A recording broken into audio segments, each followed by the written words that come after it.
Full screen. Well, I say every day it's a getting closer to taking a bath with my fucking toaster. We're not qualified. Explorers in the further regions of experience.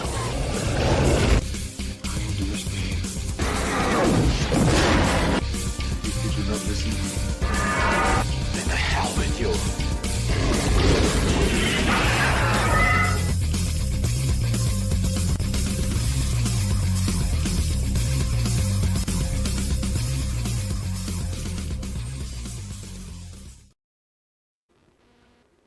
Greetings, salutations, and welcome to the 169th episode of Screaming Into the Void, the show where we talk about whatever the hell we feel like. My name is Samuel the Infamous, and joining me today, we have Caucasian Sasquatch. What up, bud? What's up?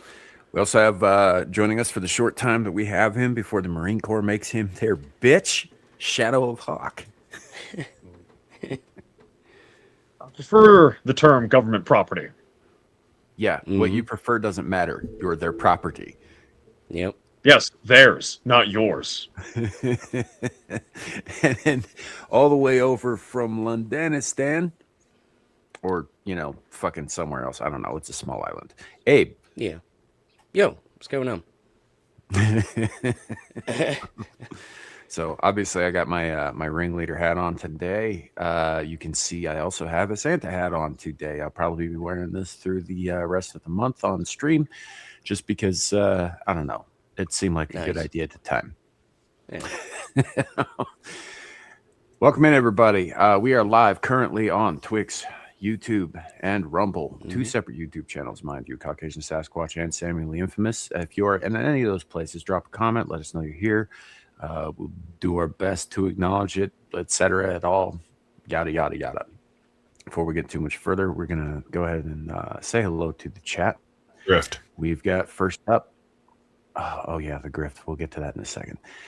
We've got Fletch. Welcome in, buddy. Welcome in. Also, Arden Party. Howdy. Welcome. What in the name of God's great galloping galactic galvanized golden gonads is going on here? That's a lot of alliteration for, you know, I've only been awake for like 2 hours. He's good at this. I've seen this before.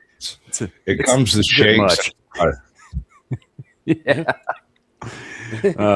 We have Aaron Laura. Howdy, howdy, howdy. Welcome in. We've got Old Blindy. Good to see you, buddy. Ale wine, all wine, something like that. I don't know. It's turning the little A into an O because my Ashton, how you doing, bud? Yes, welcome. All that stuff. I'm just gonna be all over the place today. It seems a lot of Arden Party. Damn, dude. Like, not TLDR. I'm not reading all that. I will. That shit's hilarious. I have an amazing amount of affection for alliterative allegories and analogies. Thank you, sir. Fair enough. Fair enough. Howdy, everyone. From Jacob Gallo. Good to see you, man. Good to see you. Coop. So, yeah. So it's that time of year where everybody plays inane music for like fucking a month straight and makes me crazy. You know? How y'all doing? I'm chilling like a villain, you know, cheating, robbing, rhyming, stealing. Mm-hmm. Stilling or stealing? Is it your accent, or are you like running a still? A little bit of both. I stole the steal to steal things. I get drunk, but I steal stuff. I use the things I steal to make things in my still that make me drunk, so I steal things. Sweet. Fair enough. Is there some kind of like alliteration? I have a catalytic converter if you want it. Say that again, Shadow. Is there some kind of alliteration party going on? Because Ardent is alliterating and Squatch is alliterating. Are we supposed to do that? Ardent. Oh no, I'm not awake for this. I'm not nearly awake enough for this. Coffee. Would you like some stiff upper lip pre-dippable workout? No. Or dippable workout? So I've been having this issue for the last like week where I've been grinding my teeth in my sleep. and it's causing some serious problems with like pressure and pain and all of that. So I have to eat a lot of fucking pain medication even to be here talking to you guys right now. Yeah. So is the pie good at least? Yeah, I mean, the fact is I'm sleeping, so there's that. But on the other hand, I'm also like damaging my mouth while I'm asleep. Yeah. Yeah. Get you a mouthpiece, bro. Ain't nothing wrong with it. Yeah. Trust me. Back before I got my teeth fixed, I spent most of my time with splitting migraines that were inexplicable and nothing anyone could do about it. And then I got my teeth all pulled out and all the stuff realigned and everything. And within a week, man, it was astonishing. My jaw muscles, the sides of my head, my migraine, all of that shit just kind of leaked out of me. It was weird. Yeah. I might TMJ do it, bro. Like it's always interesting though, because the last time I had a mouthpiece, I had to get like one of those and this wasn't a mouthpiece for sleeping, it was a mouthpiece for fighting, right? And they've got these ones now. Well, they've had them for a while, obviously. This is a while back, but where they have kind of this like foam gel inside them so that it conforms to your actual teeth as opposed to just being like generic, mouthpiece and all that. And it was great. So I don't have that thing anymore. And I don't know what the fuck happened to it. Probably got knocked. You can get them over the counter. Just go hit a CVS or something along those lines. Because I got pretty messed up teeth, right? Some of them are broken and they're all crooked. So now listen to me. And I one day I'll share a picture of me before I got my shit fixed, and we can discuss who had more meth mouth. Holy shit! I was more of a pre-meth mouth, but in any event, yeah. With the ones you get over the counter are like a heavy, almost wax. It's a little heavier than wax. It's like a soft enamel sort of, and you drop it in hot water. You leave it there for like 15 seconds, then you bite into it. Wait 15 seconds, pull it out, let it cool. And when you go to bed, you stick that thing in and it locks everything into place.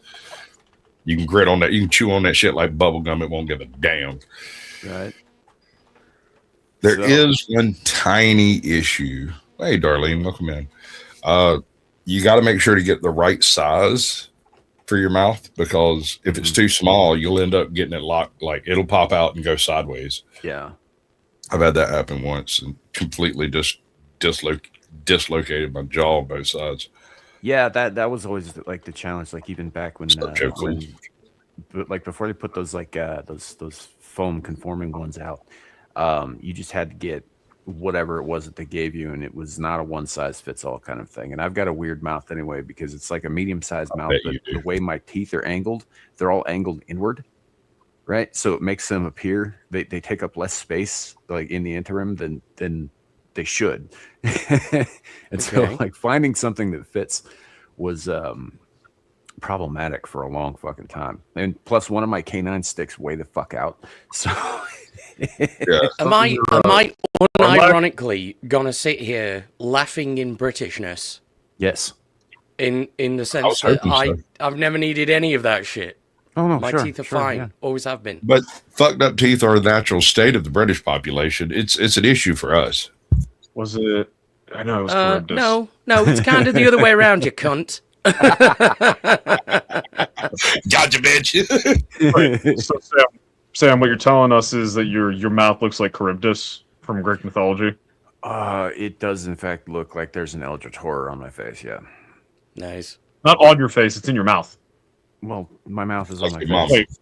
Wait, hold on. So you're like a xenomorph, where you've got like the terrifying, ugly visage, and then like inside there's another little visage that just he's got a little mouth on the inside. Yeah, if I stuck my fingers in the sides of my mouth and like stretched the lips out a little bit and grimaced, then yeah, maybe. New Sam Loris off, everybody. Check. I can I'll update the wiki. I could just stick my hands up with like my my pinkies and my index fingers sticking out and look like the fucking Predator too, if I wanted to. So, hey, listen, folks, there's nothing wrong with stretching those lips out. I'm going to take. Yeah, I advise you to do it before. Yeah, when a Britisher calls you a cunt, that means he likes you. True. I mean, I'll be a while. When an American does it, it means he doesn't. When an Aussie does it, he's just talking to you.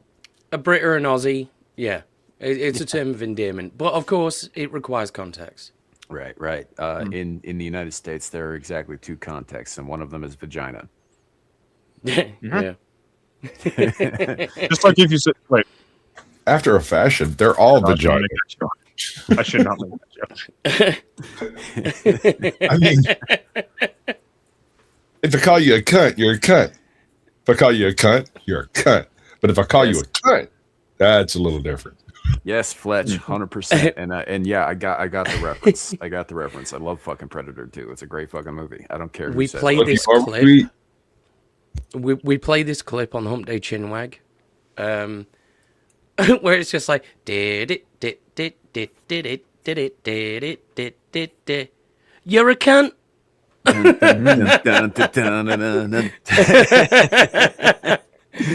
It's perfect. So, Shadu, as to your question in the private chat, I don't give a shit. The AI moderators might. Okay, so because I got a joke about like the difference between England and America involved in that, but if it's too much of a, are you talking about putting meatballs in your mouth? Is that what you're talking about? No, actually, no. I'll just say it. No. Well, I can say it because faggots are delicious. No, the joke is if you ask an American if you like smoking fags, it means something very different if you ask a Yeah. Right, Yeah. but if you ask a Britishman if you can bum a fag, it's a totally different meaning over there. Well, it's a bit of a double entendre, that one, because it both means what you would assume in the United States, Right, and it also means to politely ask for a cigarette. well, we don't, when we talk about bums, like generally we're talking about like homeless people who beg for shit. Yeah. Like we don't generally refer to, unless we're being very polite in front of small children, we don't say bum when we're referring to butts. Well, I mean, even then you say, it like, kind of means push. the same as well. Yeah, Yeah. because on the one hand, it's butt stuff. But to say that you're bumming something off someone means that you're without something, so you're begging Yes. for it. I don't think this is helping with your English accent. No. Like this. It's not helping. No, just bumming all the way down, folks. Yeah. God damn So we have some stuff to talk about today. There's been a bunch of stuff. I've been paying some attention to what's going on, but I honestly, if I'm being perfectly honest, man, after the Amazon Stargate announcement with Martin Garrow and all that here a couple weeks ago, I've really just been like watching a lot of like old Gate World interviews and stuff. With my free time, I haven't been paying a lot of attention to stuff in the news. And all that, but there have been some things that have come up that caught my attention and all that. We're going to cover some of that today, as well as whatever the hell else comes up. Like this whole thing about colloquialisms across the pond was kind of impromptu, as it happens. Yeah. As it usually is. And if you are new to the show, if you are new to the channel, if you are new to any of the stuff that we do here, this is kind of how it goes, right? We'll just start talking and things happen and things get said. And, if you like it, great. If not, also great. Mm-hmm. Go look for your dustbin. Go look for your trash. Go look for your dumpster, and that's where our complaints department is. It's fourth dimension. Oh no. My complaint department is at Mandatory Carry on YouTube. Feel free to email him. I was speaking into the screaming into the void complaints department, not the Caucasian I don't care Sasquatch. who says him complaints. Okay, those taxes are something completely unrelated. Okay, that this gets filed as a nonprofit. Yours is a for-profit venture. Wait, I'm supposed to be making a way too much into a bunch of talking heads on the internet, dude. Wait, no, I want to talk about the profit. Where's my profit? Speaking of profit, I did say something about that, didn't I? Of course I did, because I would. All right, so as you can see, per the ticker, and also if you're on my channel or on Rumble, the pinned chat, feel free to send us money. Mm-hmm. will happily Like, accept. Thank you very much. Enjoy the Right. show. Right. That was my complaint. You guys are getting That was the whole pitch. Just send us money. Money us, money now. You know. money now, money us. Yes. All right. So, what's the evil shit that's going on in the universe? Like, what's the bad things? I know of a few. There's a few. Fuck, I had somewhere else I was going with this, but whatever. I'm sorry. Let's go ahead and bring this up. Okay, so first things first. This came up the other day. So Ryan Fournier is a guy who is very involved in MAGA. He's I don't want to say necessarily a lobbyist, but he's kind of in that vein, right? This dude's got like 1.2 million followers on fucking Twitter, which is kind of a lot for somebody who's not like actually a politician. And what's weird is this is the strange thing. This dude's been following me since like the first like month I was on Twitter, which is very strange. Yeah. But anyway, he puts out this thing. And he's talking about basically Trump. How do I put this? Poaching most of BRICS. Or something in the works that's along those lines. Hold on. Yeah. So that can be undermine taken the two EU. ways. Drug dealers refer to bricks very differently from people who, from Well, Yeah. in this case, BRICS being the response, the economic response to like NATO and like and all that Brazil, Russia, India, China, and South Africa. Is it South Africa? Yeah, it's South Africa. So yes, it's South Africa. Also, recently they added like Iran and like a few other countries. right, but the acronym stands for the first five founding. And anyway, so like four of those five, India, China, South Africa. They may as well just call themselves the Anti-Western Alliance. I mean, yeah, their whole goal was to completely devalue the dollar and replace it with a new currency. Anybody for the Axis powers, or has that already been taken? I think that got used. It's been copyrighted. Yeah. I'm going to go with the angled powers. Yeah. No, the really funny thing about BRICS is it was a completely like it's basically a bunch of jealous girls whining about the hot chick in the class, because if you actually look at it, China is entirely reliant on American markets and American development for their economy. India is entirely reliant on American subsidies for its economy. Russia kind of sort of needs us as a enemy, or as either an enemy to galvanize against or an ally to work with. Brazil's a totalitarian shithole that's killing itself, and South Africa is a totalitarian shithole that's killing itself, but with black people. So BRICS was a joke.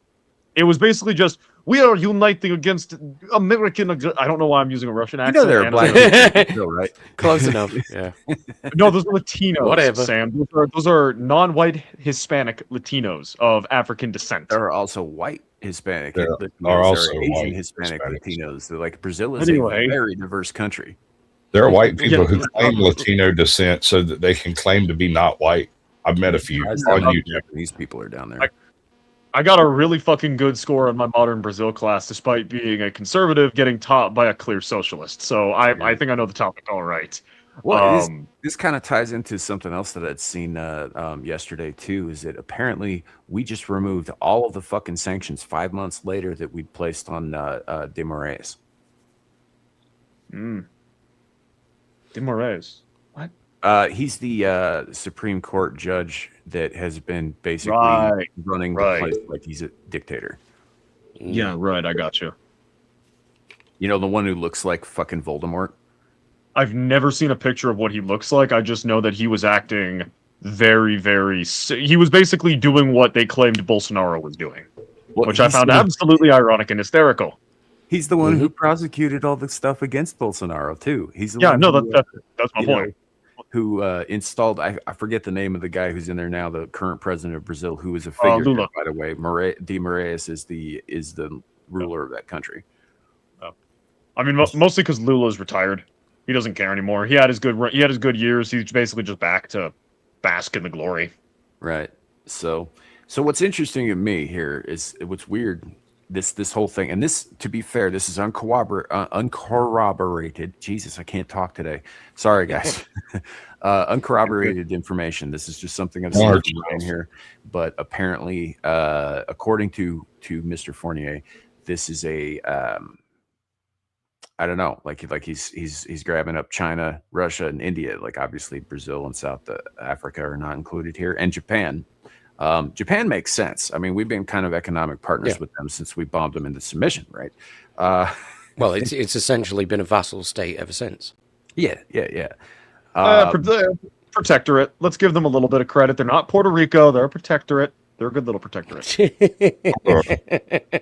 know, we dropped a star on them. The Japanese do. I'm just saying. We dropped a star on them and made anime. We dropped 2 on them, and we also burned down half of their country with Agent Orange. But wait, that wasn't Japan.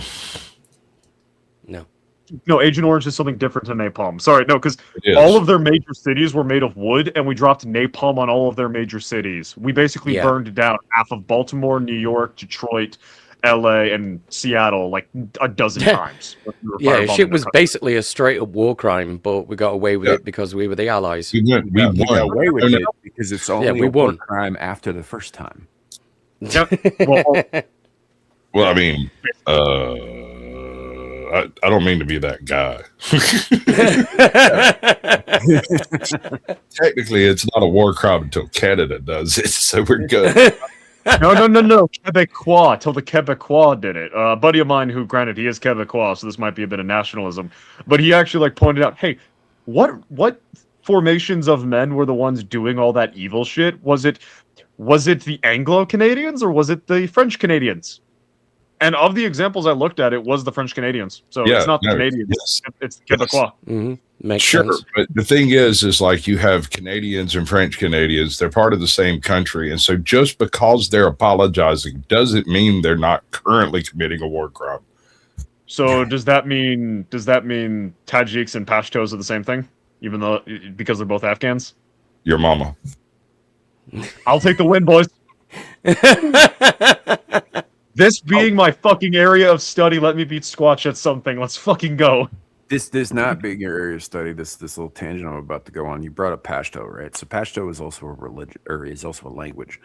And do you guys know who Sandy of Cthulhu is? Sandy Peterson? Yes, I either follow him or I see all his shit on my Twitter feed.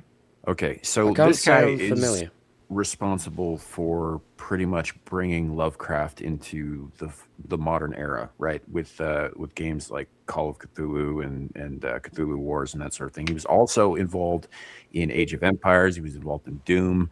Like he's a game maker. Oh, really? Anyway, he was talking the other day about watching a Muslim horror movie, and apparently those are things that exist. I don't know. And the language that the character it's called living in a Muslim country. No. Like a genuine horror movie, just made in the Middle East. And he was saying they were speaking Pashto, and he said that the subtitle said one of the characters said "Mother of God," and he goes, "I don't think this is translated correctly." Yeah. Right. Fucking hell. That was. And the translator was never seen again. It was really funny. Yeah. Anyway. But this is kind of an interesting response because I think this is sort of if this happens, right? This means that half of BRICS is going to be in a conflict of interest. Mm. Right?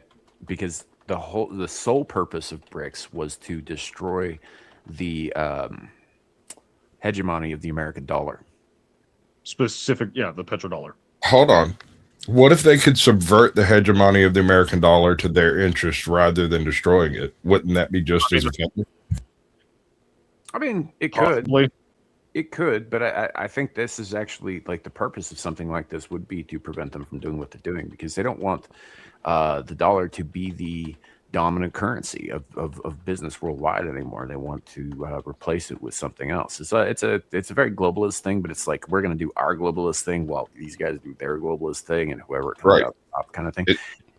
They're approaching it from the authoritarian globalism of we want to be the ones on the top, whereas the West was approaching it from the more democratic globalism is the wrong term for liberal. There we go. Liberal globalism, where the goal is freedom and equality, even though those are two completely asinine concepts when put next to each other. Right. So I don't know. I think this is kind of an interesting turn if there is any truth to this. And again, as I said, uncorroborated. This is just something that came up in my feed, and I thought was kind of an interesting little turn of events. Although as an American only guy, I'm not American first. I've been saying America first for a long time. I think that is incorrect. I am America only, and this chafes. I don't like this. I don't like fucking being further involved with fucking foreign powers than we have to be. Mm-hmm. I am still America first because I like the idea of being a hegemon, and I don't like this because this ties us to China and India, two countries that have been taking advantage of America, and I don't want them to. And I'm not too upset about the Russia angle, as long as we're able to get them to play ball and stop being ridden by China. I am America only. I believe in Manifest Destiny 2, where every single nation with an American base in it suddenly becomes a vassal state. And in one generation, your children too can vote in an election. I'm not based. He's America first, though, because he'll go to jail. He can't even say Britain first. He can't even fucking say England first. I mean, England prevails. I'm rather Machiavellian on the subject. I think you can achieve these aims entirely through diplomacy. I think that diplomacy has its place, but the fact of the matter is that the halls of power revolve on violence. Hold on. I actually do agree with Abe on this. Diplomacy is ultimately the best route, and all warfare is diplomacy by other means. Yes. Which is violence. Yeah. There's those other means that we're discussing here, bro. Listen, all I wanted was for you to just accept this trade negotiation that favors me totally. Negotiations. You don't want to? Okay, let me just break your country. Now let's have a conversation. I mean, that's the model that the British Empire succeeded on for, a few centuries. I mean, look, so Aaron Laura's saying, I am awesome first, and I don't like that Canada's not chosen to join. I don't know what to tell you. Your country sucks. Like, it's fine that we don't want Canada in the club. Frankly. First and foremost, the entire Commonwealth needs a revolution at this point. Yeah. All of it. You got a license to call for revolution? You got a license for that license, mate. Right? Where's your license? Look, if we had to get right down to it, right? Y'all have seen Ted, right? The Seth MacFarlane movie about the talking teddy bear? Yeah. Okay, so in the beginning of Ted, right, they were talking about that magical time of year where it's time to beat up the Jewish kids, right? And so all these neighborhood kids got together and were beating up the Jew kid. And then our main character comes up and he's like, hey, can I play too? And everybody, including the kid getting beaten up, tells him to fuck off. Canada's that kid.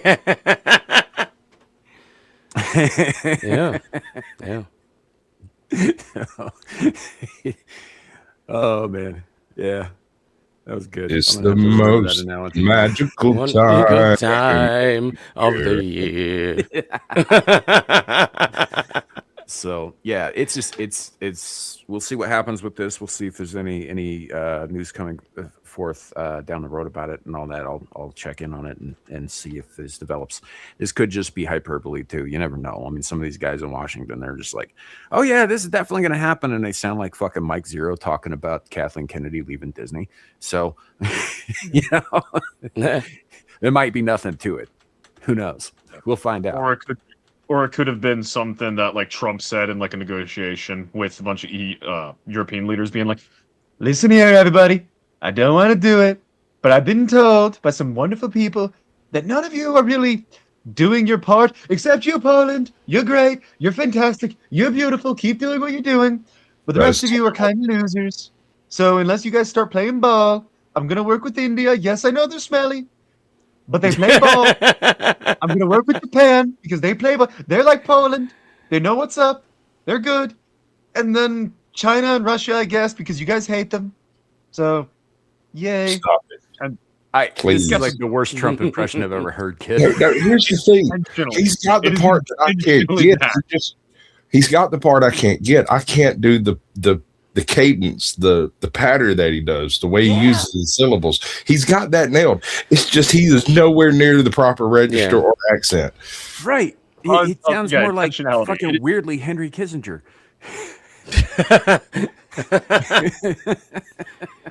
I mean, it's okay, dude. Like, no one would expect you to bust out a flawless Trump impersonation. It's good given who you are and how you look and what you are. Yeah, right. Some practice and some polish and all that. I'm sure it'll turn out great. Raging fucking failure. It's like fucking nails on chalkboard, dude. It's just bad enough. It's kind of like when the early 90s were doing the first attempt at human faces using polygons.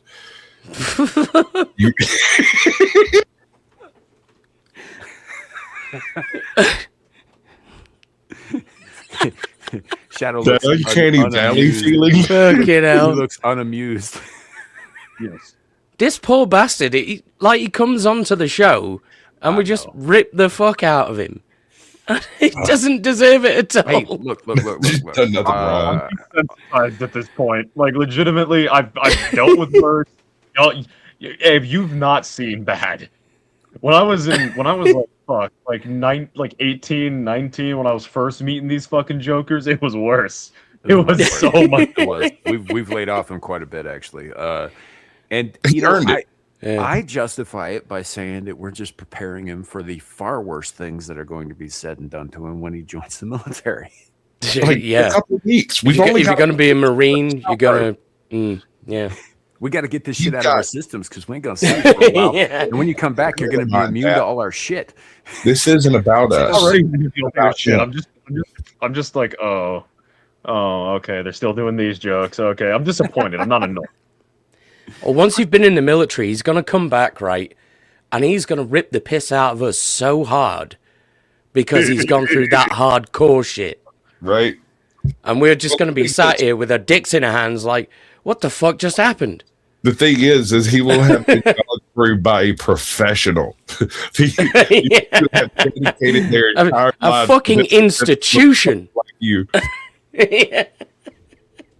Also, I'll be a little bit late, but I can actually show up next Saturday as well. So And I have a theory that his ass might end up being a drill instructor wherever the hell he ends up going. Just wait and see. Watch. I don't think officers can be. I don't know if they're able to. Yeah, I think aren't drill instructors are like sergeants, which I think is drill sergeants are sergeants. Non-commissioned. Yeah, they're non-commissioned officers. I don't know if they have to specifically be a sergeant, but they're usually non-commissioned officers. From what I know. Drill sergeants are sergeants. Drill instructors can be anyone with the expertise to do this particular thing, but they all kind of do the knife hand talk down. They all develop it. Well, I mean, that's going to be pretty much, from what I've been told, everything is going to have to be done with a knife hand. So I'm going to be doing that a lot when I come back. Yeah. Well, it said that you don't point at anybody. Yeah, you never point. Ever. I'm never point. I'm pointing at you. Well, I mean, in some cultures, it's very offensive to point, and so the Marines deal in so many other different places that they found one thing that, while offensive, is not a death sentence in any culture except Marines. I wouldn't exactly call the Marine Corps culture a culture. I'd call it cult behavior. Well, that is the beginning of culture. What's up, Tootie Bug? Welcome in, girl. Damn. Queen Bird? Source, a Marine telling me that it's a cult. Yeah. Well, I'm talking about it. Let's look at what cults do. They gather in groups, wear the same clothes, and repeat themselves. So, yeah. They also give up all worldly possessions and any sense of self-ownership. They also convince you to hate everyone who is not of the cult because they're inferior. Oh, you didn't join the Marines? Well, I guess you couldn't cut it. Well, yeah, no, this automatically makes you superior. But there's a difference. There is one difference. There is a large portion, or at least a significant portion of the world population that agrees with the Marines that they are superior. Yeah. Which is really interesting for a branch of the military that started as an offshoot of the Navy, technically still is part of the Navy, that were mostly recruited in bars for their propensity for violence. Yeah.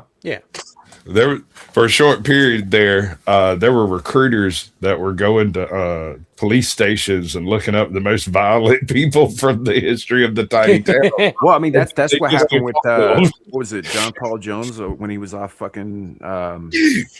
That dude was an absolute fucking savage, bro. Yeah, that guy. And then was he the one who was running the Barbary Wars? I think he was right after Jefferson commissioned the Navy to go kill pirates.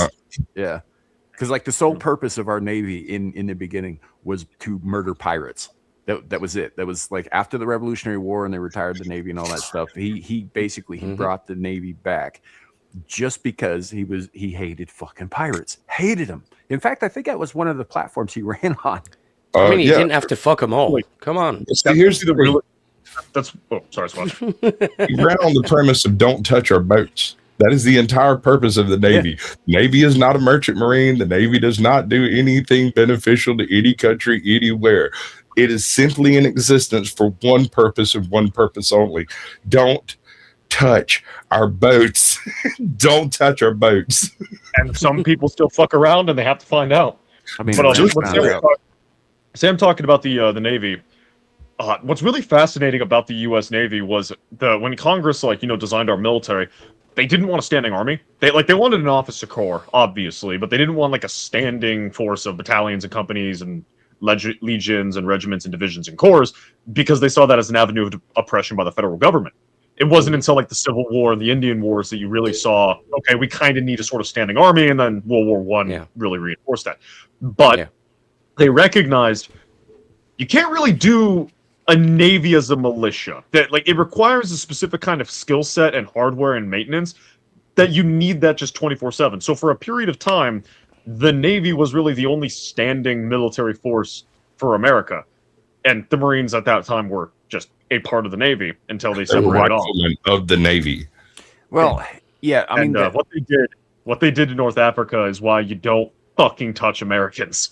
Right. And actually our all of our stuff essentially came from two branches, right? You had the Navy and the Marines came from them, and then you had the Army and the Air Force, and everything else came from them.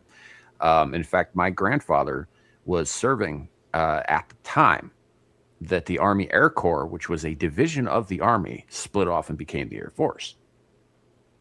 He used to, from what I hear, this was before my time, obviously, when my mom was a child.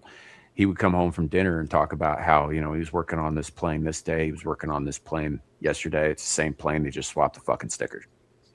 Mm-hmm. Like they literally took one sticker off and put it on, and he was on the same plane both days. Nice. It's legit. So, kind of thing. But, yeah, it's, I don't know. Best of luck to you, kid, though. Seriously. No, thank you. I think it'll be great. Yeah. I think when it's all said and done, he'll be an absolute unit and a total machine, a cog of the machine of war, and he'll be even more radicalized than he is now. And then he'll enter the U.S. and become a soldier of force and mercenary. He's going to start running heroin out of Afghanistan. Listen, in 10 years, if you three chuckle fucks aren't making me a topic of the stream because of some evil shit I did in a third world shithole, I've failed you all. I failed you. If I'm not a topic of your stream at least once because of something fucked I did, I have failed you. But if we know about the evil shit you did, some third world shithole you were fucking up, we should never find out about it. Plausible deniability is built into the very script of America. I mean, the man's got ambition. Got to give him that much. Did you not hear my statement earlier in the stream about wanting to be the non-optional history assignment? Mm-hmm. Mark, don't talk. Mm-hmm. Yeah. You know what? Hold on a second. So Rocky Shepherd. So I misread what you said here. So I do apologize about that. I originally read it as Marines are awful. Army is not. I see now that it says lawful, but I read it as awful, and I was about to bring that up and say, "Oh, look, fighting words for Shadu." And Gal, if she were here. Yep. What I will say about the Army is they've got all those really like credit to the Army. They're the ones who get all the shiny toys, all the new shit. They're the ones who get like all the fun. Like they're actually supplied and funded, and yet they still only get about half as much as the Marines done. So. But what the Marines get have already been battle tested and are not in doubt as to their functionality. Right. I will click X to down, sir. I have heard horror stories of having to piece together Humvees and helicopters. Yes, and you can. Captain Overcome, motherfucker. You can. Look, back in 1944, they used to do these competitions in various military bases. They would put together teams of people to construct a Jeep. You ever seen any of these? No, I don't think I have. The Marines almost always won it. I mean, there was like the first couple of years the Army won it, but I don't think the Marines competed in the first. They weren't, in there or whatever. They just didn't. They were still busy doing some other shit in the Pacific Theater or whatever. You know what I'm saying? They were. The Army was like, but no, the Marines almost always built the Jeep fastest. So one of the coolest ones out there that you can find, I think it's on YouTube, or at least it was. They have a group of modern Marines assembling a 1945 Jeep, having had a single induction class by the team that they were assembling against, who was a group of Marines out of 1945, who had once won this very competition. And you know what happened? They won this very competition because these guys had done it a million times. Even though it was 60 years ago, 100 years ago, right? These other guys had seen a Jeep in a museum. They saw all the parts yesterday. But it was a close thing. And I think that's important to understand, is that a group of people who have done this 10,000 times in timed courses versus a group of people who just found out such things existed. And the people who just found out they existed were dedicated enough to literally stay up all night running it over and over and over, so as to even be competitive with the old farts over there who like knocked it out while smoking cigars and drinking Henny. Nice. Indeed. And hey, who knows? Maybe chicks dig a dude in uniform. Maybe you can get a wife after the school. Well, that would be that would be. I could get a wife right now. It's my standards that are the problem. Oh, maybe your standards are too fucking high, dude. Don't be a whore. Don't be annoying. I stand by what I said. Okay, there's a lot of women that fit the first criteria. Probably the vast majority. The second one, you are fucked, buddy. In my age range, I press X to doubt. In my age range, I press X to doubt. Assuming that he makes it through the whole process of becoming a Marine, right? Mm-hmm. After he comes out of the fog, we're going to kidnap him and putting him in a milk house. And we're just going to mass produce babies until we have an all-girl soccer team to compete in the Olympics in 50 years. I don't think the government will like you stealing their property. No. See, this is entirely a private venture. You're gonna wait for my contract to be up. That's what you're saying. Shh. Don't tell them. Right.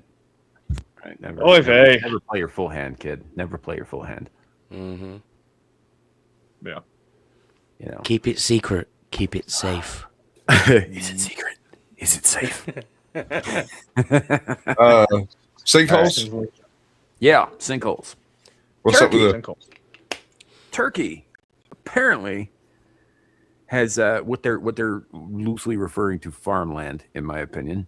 Very they're having a problem with sinkholes, and this has to do with the way they're irrigating and all this. There's some dipshits out there calling it climate change, but honestly, it has a lot more to do with how they're irrigating, where they're pumping water from, and all that shit. But there's something like 600 plus sinkholes that opened up in like the most fertile area for farming in Turkey recently. And this is good. Video for it, yeah. This is actually really good.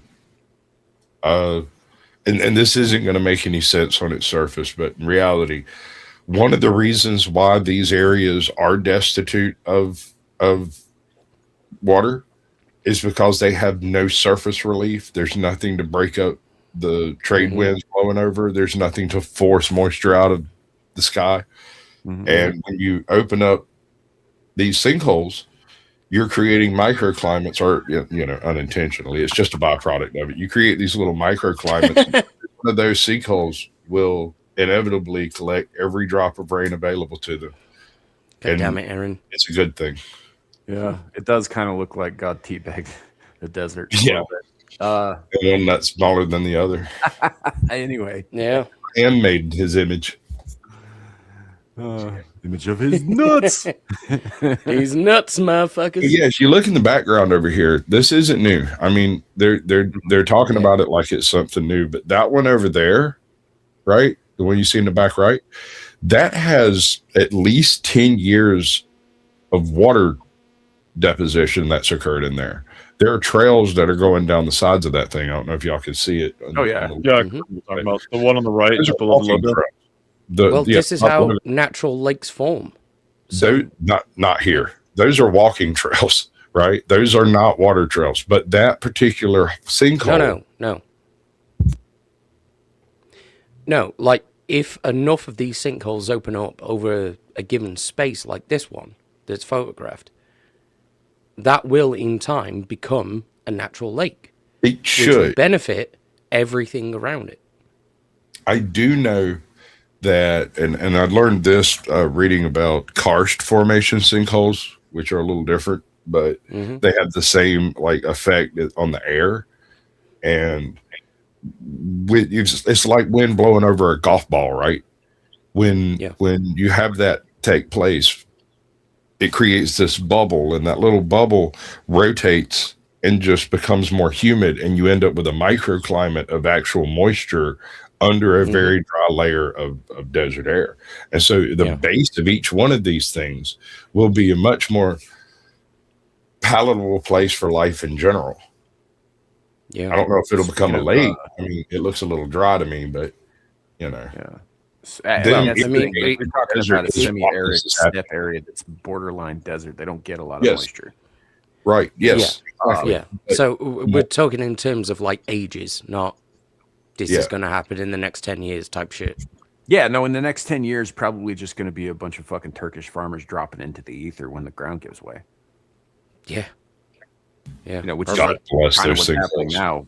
Yeah. Real quick, Tootie Bug's asking, I bought some Crown Blackberry today, and I thought I would try it with my favorite drink. Clearly Canadian, I know the irony. Mountain Blackberry. Y'all think it will mesh well? I don't think Crown meshes with anything well because it's garbage. I learned a long time ago that just like the Canadians, their whiskeys are also a war crime. I mean, it's up there. Look, I mean, Crown Royal, Black Velvet, like I Black Velvet's killed people, man. People I know are dead because of it. Sweet. Dude. So would it be people you knew? It's a fucked up thing. I was growing up, I had two choices for drinking. I could go into one of the local liquor stores and buy a half gallon of Crown Royal with no ID and knowing that I was like 12. Homeboy would sell me that shit. But how many 12-year-olds do you know are walking around with 75.50? Like two. Just two. Yeah, and I was friends with those two, so I'd go buy a half gallon of Crown Royal instead of sitting around drinking the other option we had, which was moonshine just south of gasoline. Right? Like Art and Party saying here, like I 100% agree with you that the bag that Brown Royal Brown Royal it might as well be now with the Indian population up there. Crown Royal is one of the most useful items that's out there on the market that you just sort of get with the product that it carries, right? Like those are awesome. Sure, I'll give you that. But the drink that it carries inside, not so much.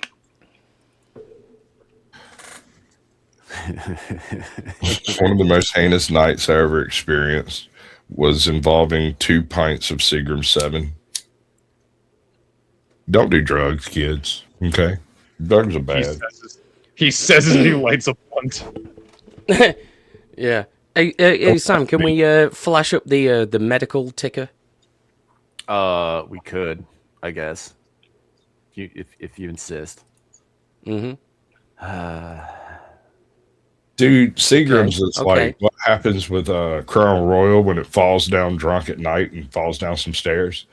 This is not medical advice, people, Seagram's No, is drinking advice. but do crack. is sinful. I mean, I was really funny the first time, and I know I laughed this time, but it's Dude. It might be after hours next week. I don't want to be here. yep. We're going back to the grift. Money us, money now. Anyway, we have a video to play here. I only say this because my chat's on the ragged edge, bro. You never know. You might.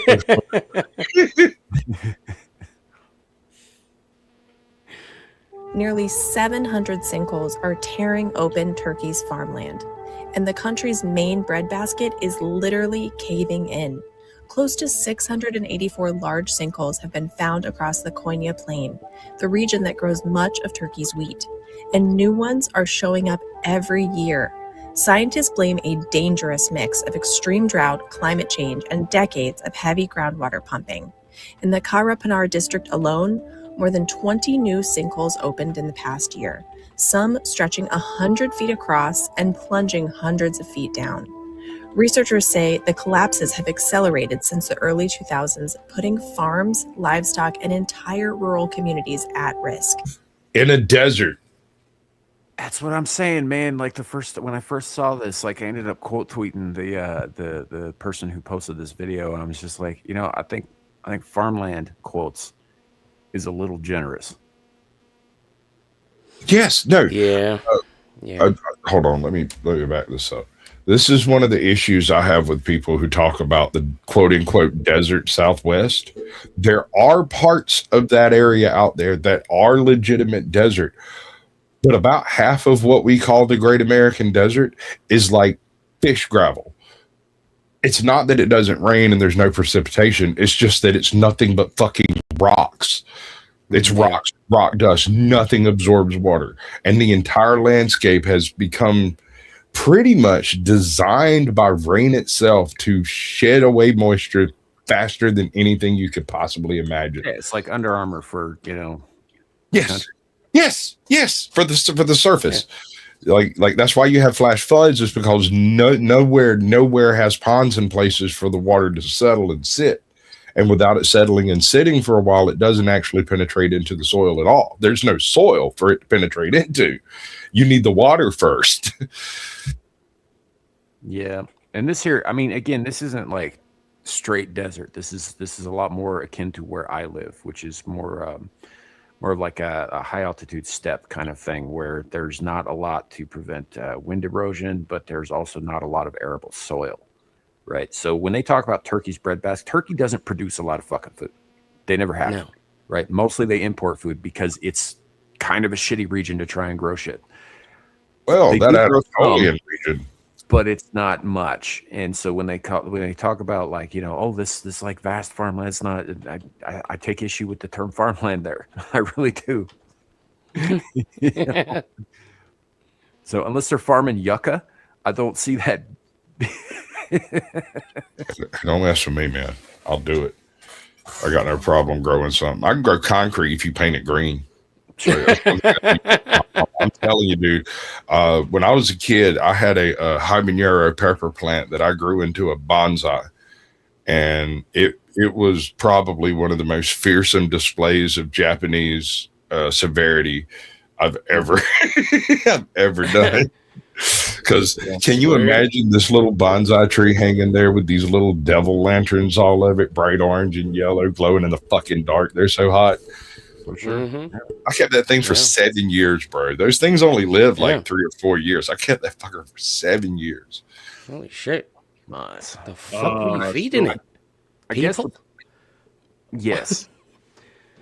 It was like, feed me, Seymour.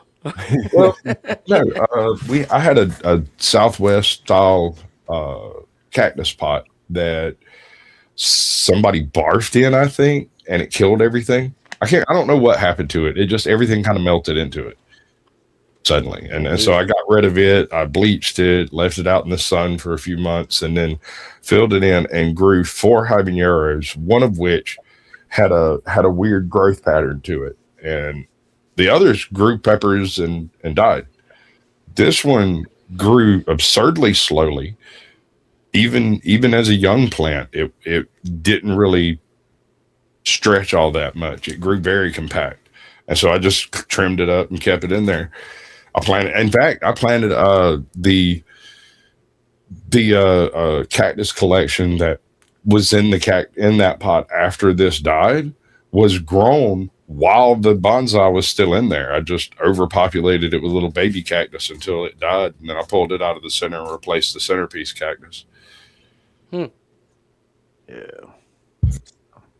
But regarding this, like, this may be the best option that Turkey has for farmland, right? But like you were saying about there's only so much you can do with this kind of thing, and it's the way that they use the term in the video. I can't remember what it is, where you siphon water from one place to irrigate another.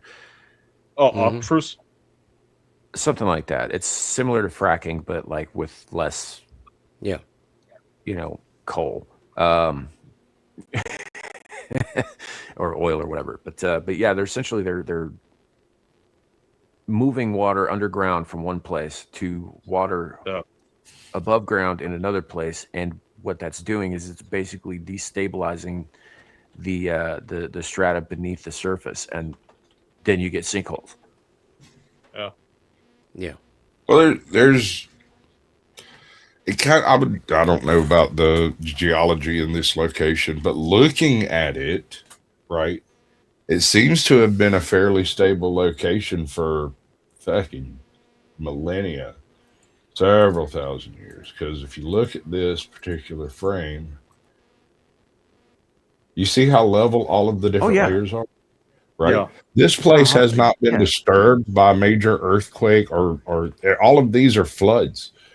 Like every one of these dark lines is a heavy clay deposit that is blocking the moisture from actually receding deeper. And that's where you have a band of life, is in that clay deposit. That one there. And the deeper you go, the more you get. But that shit is dead level all the way out of sight. Yep. And you're talking about a region that's been occupied by people for thousands of fucking years too. You see that dark layer at the top? It hasn't happened until recently, which means that there's something they're doing changed. Yes. But you see this dark layer at the top right here? That last little bit? That is since the dawn of humanity. Like that all the way up to here.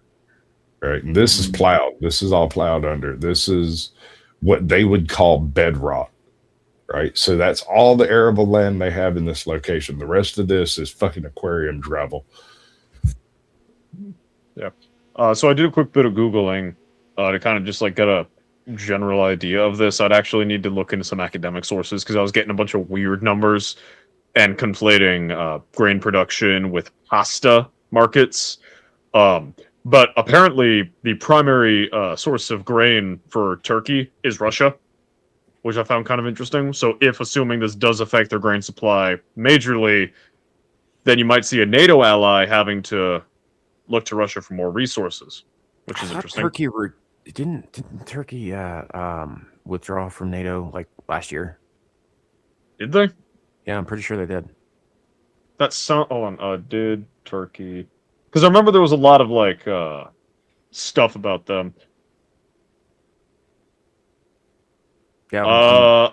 Apparently they've been talking about it, but I'm not. Apparently it was like a threat, and it should have. And Trump was like, it should be reconsidered, but I don't think it doesn't look like they've actually left. It was just a talk about could it have happened. Well, that's a shame. I don't think anybody should reconsider withdrawing from NATO. I think everybody fuck NATO. But I think Well, I definitely, even if NATO was a good thing, get Turkey the fuck out of NATO. I don't want them there. Yeah, but I mean, what you're talking about, just like purely feeding people in farmland and like grain production and all of that stuff, like they're going to have to reach out to whoever is willing to help them. Period. Yeah, Russia and Ukraine. Otherwise, they're going to end up with a lot of starving Turkish people, and that's not good for anybody in Turkey. Yeah. Maybe we're looking at invasive species the wrong way. How so? Well,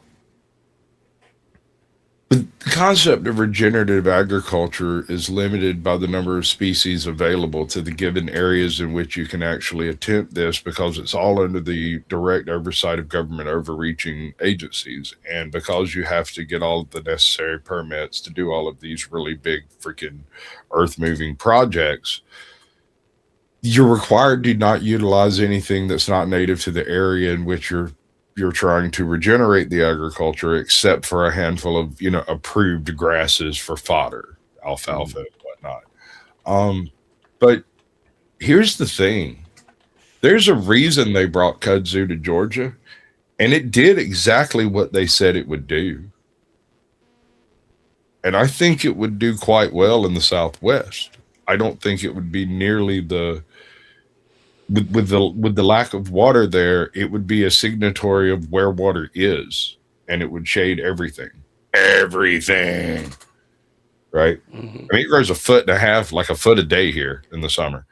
If you imagine that covering the desert Southwest, I mean, I think there's some salvation that can take place. It stops erosion in its tracks. It's edible. Like, animals love that shit. It's just that it grows so fast here that it's unmanageable. There, I don't think it would be. It would be limited by the amount of water it could retain in the ground. I mean, that might be a method for, like, combating the expansion of the Sahara or for colonizing Mars. That'd be interesting. Yeah, well, I mean, kudzu weed has been a, crisper delight of mine forever. Right. Get some gangsta bud growing 2 foot a day. Fuck yeah. It's not a bad idea about Mars, though. I mean, like, if we're going to be talking about colonizing, extraplanetary, areas and whatnot, like that, a hardy weed type plant that we know for a fact produces O2. That might not necessarily be a bad thing. A bad idea. A good place to start, I guess. We already had a plan for that. An observation about Mars. So it's Send not Arnold Schwarzenegger done overnight. It's not as big as Earth. The gravity is low. Long-term colonization will almost certainly occur underground. And since it's going to occur underground, almost certainly, why not go deep? If you dig a hole deep enough into the surface, any air that is or gases or whatever that are on the surface will fall into that hole, creating a pocket of high pressure. Why is that not a viable option? I actually don't think you need to even dig all that deep, because there are canyons that are fucking, miles, very deep. And you go down far enough into one of those and just sort of like dig into the side, right? There you go. There's your entrance. And to answer your question, Squatch, I may have misspoke when I said I meant terraform. That's more of what I was referring to. Well, that's what I'm saying is, in order to terraform, there's a few problems with terraforming Mars. The dust is looking poison, I'm aware. Well, no, not just that. I mean, all of that could be overcome through the modern, love of chemistry. But yes, speaking of the Warhoon, that's another problem. The real issue is the lack of a magnetosphere, and the fact that the surface cannot be occupied by most living things on Earth. It would be scrambled by the solar rays, even if it had an atmosphere. Yeah, I mean, I made a throwaway joke about Total Recall, but the reality is that if humans were to live there, they would have to live in domed structures. Domes are no good. Go ahead. I was going to say I'm going to have to disagree with you guys there, because we do actually have a historical document of entire civilizations thriving on Mars. Yeah, but that dude was on absinthe, bro. Do not disrespect Edward Rice, but Edward Absinthe, the green fairy itself. I am a full freaking proponent of Barsoom. Do not mess with me, bro. Yes. You agree that it's colonized. We just need to quibble about how we get there and how we conquer them. No. I believe that took place millions of years ago in Mars's past, and that he was traveling in time. The reality of humanity possibly terraforming another planet will necessitate the planet being a machine-run planet for decades, if not hundreds of years beforehand. No, it'll before be a single human foot is there. It'll be centuries at minimum, man. Because I mean, yeah, a good measurement, I think, of how well we have perfected terraforming technology is something like what we're looking at here on the screen. Yeah, we're not that good at it yet. Yeah, and if you're talking about a planet that is not currently capable of supporting, human life or any other life that we are familiar with beyond like paramecium, then it's going to take a while. It's going to take at least centuries, if not a millennia. Yeah, for sure. I think it was Arthur C. Clarke. Millennium. I think it was in one of his Rama novels, but it might have been a different one. Can't remember. He proposed in one of the pre-chapter things a list of things you would have to do to make Venus surface dwellable, right? And most of the things he listed are completely accomplishable with modern technology. It's just unbelievably freaking ambitious. We're talking about picking up a double handful of Saturn's ice moons and plummeting them down onto the surface of Venus in order to provide enough water to dilute the acid, and then basically doing the same thing with a couple of asteroids from the asteroid belt out there, some big ones, and I don't mean little ones, I mean fucking big ones, specific ones that he picked out. Asteroid belt or Kuiper belt? Pardon? Asteroid belt or Kuiper belt, like the Oort cloud. Asteroid belt. If you're going to Mars, you're not going as far out as the Kuiper belt, man. Well, no, I'm talking. He was saying Venus, and I was asking, like, did you mean the asteroid belt or did you mean like the Oort cloud and the asteroid belt? Specifically, I think it's Aries. I think is the name of the object, or I might not be right. But anyway, there's two specific objects that are in the asteroid belt that are of, in his opinion, the right chemical makeup to neutralize some of the acidic problems on Venus and to mitigate some of the pressure issues, right? By dropping the surface temperature, by throwing dust in the air and dropping the surface temperature, a lot of stuff would chelate out of the atmosphere really quick, a lot quicker than you would expect. But it's still so acidic that it would just freaking eat through whatever you dropped in there. I was going to say, like, just even getting through the fucking sulfuric acid storm clouds in the first place is going to be an issue. Well, that's why Aries is a Jovian moon. That's right. But that's why before you do that, you pummel it with a number of ice chunks from the moon, from the belts of Saturn, right? Or the Kuiper belt if you can find one big enough. But you hit it so as to speed up the rotation. It would be a backwards rotation, but you'd want to speed it up at least 10%. Okay, so now we're talking about Venus here, right? Yes. Okay, so again, I have to say it's got to be asteroid belt. Everything else is too far out to justify the expenditure. No, an entire planet is worth the expenditure. I guarantee you. But there is a secondary thing. In one of the later chapters, he proposed what he called the long-term solution. And this is a situation where we build these blimp cities that basically drop pipes down into Venus's atmosphere, taking off natural resources out of the atmosphere itself. And we literally drain the valuable gases from its surface as money. I just real quick. Sorry, Sam. Old Blondie's saying we are amazing at terraforming, but bureaucracies make us insanely retarded.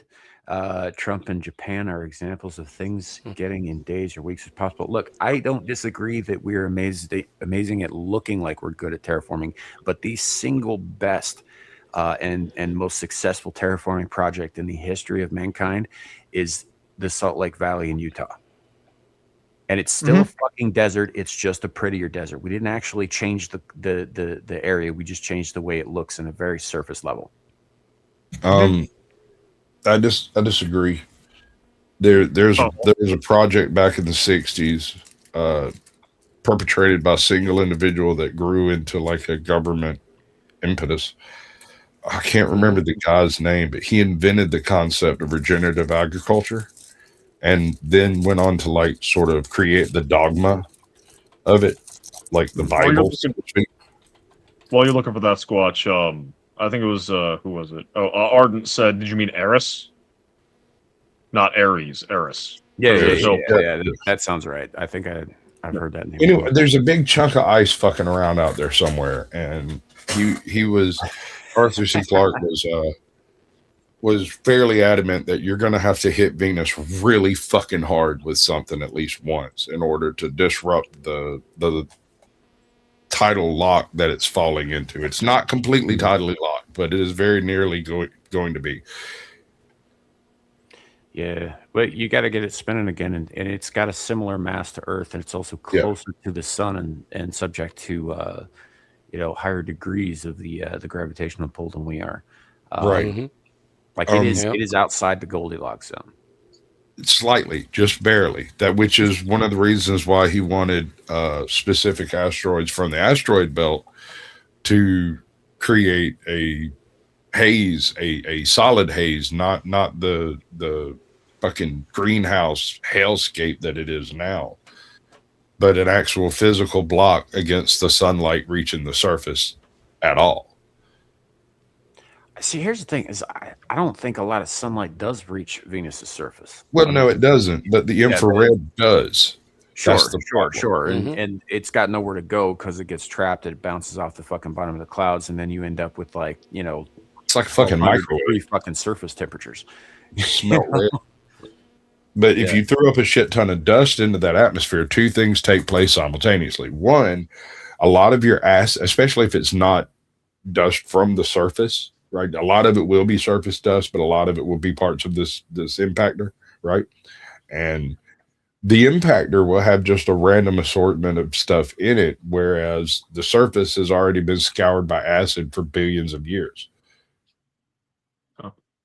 So it'll neutralize some of the acids and whatnot that are a problem, but will reduce the surface temperature enough to cause most of them to literally fall out of the sky into lakes of battery acid, basically, which is an improvement. All of this is making me think of like some kind of like science fiction story, like the first thing of like using the moons to colonize, to like terraform the planet. Just imagine you have like a race of aliens living on an ice ball, like either our technological level or something, and then sky people in metal dragons come out and just start slaughtering people, building great spec structures, and then you find out at the end of the movie or the end of the book, why did you do this? Why did you come? Because we need your planet to terraform a world. Why? Because we're getting paid a fuck ton of money to do it. Yeah, it's profitable. I think Shadow, you need to read a book by Terry Pratchett called Strata. Yeah, I need to read a lot of books by Terry Pratchett, according to you. Specifically Strata. You need it because look, here's the thing: the vast majority of his books all fall within a Discworld purview, which is a specific fantasy world. Strata was kind of the blueprint for that, but it's also not a fantasy book; it's science fiction, and it's one of his earlier books. But I think you definitely need to read this because the entire thing revolves around a corporation that goes around and builds planets from the core on up, and then deposits settlers on them. Right. And, like it goes into this whole thing about like a mythical flat planet out there somewhere. But one of the things that comes up in it that I think is hysterically funny is that occasionally the people who do the layers, who build the strata, if you will, get bored and decide to leave shit to fuck with future archaeologists, like a Stegosaurus with a Rolex. Yeah. Or a Triceratops with a no nuke sign. Or that one asshole who left a hammer in some bituminous coal. Yeah. It's 30 years old, but it's just there. Just to fuck with once the settlers get there and they have their histories and all that, like they're not going to realize eventually that their planet was just made by other people and they were deposited there. They're going to think that they evolved there and all that, and they're going to find these things as they dig further into the soil, and they're going to be immensely puzzled by it. It's a long-term practical joke, but it's very funny. Not exactly the same thing, but that kind of reminds me of something that will happen in the 40K universe every once in a while. So there's this alien race called the Dark Eldar. They're basically the dark evil fetish elves, and they will raid planets for slave populations or just because they want to kill people and drag them kicking and screaming back into their little hell pocket dimension thing. Well, every once in a while, there will be one of their leaders who just wants to fuck with the human empire.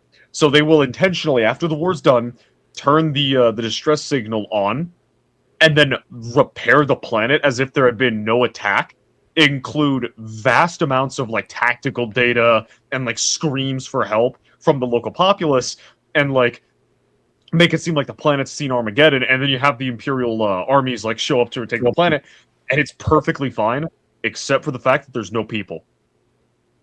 And it's just like the biggest, what the fuck happened here? We have like all of this evidence that something horrendous happened. Something horrendous did happen, but this autistic motherfucker took the time to fix everything just to fuck with whoever found it. Fuck. I was reminded of that because of what you shared. And it was probably inspired by what you shared. Yeah, read Sphere. It's a quick, it ain't even hard. Yeah, it's Michael Crichton. Same guy who wrote Jurassic Park. He wrote a bunch of other shit most people don't talk too much about, which they should. Yeah, Instinct. Yeah. I think Instinct was another one of his. Sue was the one about the giant albino murderous apes. I forget, Congo. Congo. Aren't those just white people with extra steps? No, I was thinking that. These were apes, and they were native to Africa, so they clearly weren't white people. But but no, dude, actually, Congo is a pretty good movie. Eaters of the Dead is really good. Dude, Eaters of the Dead. Listen, one of my favorite things about the Eaters of the Dead, it is, or rather, the 13th Warrior is based off of the book.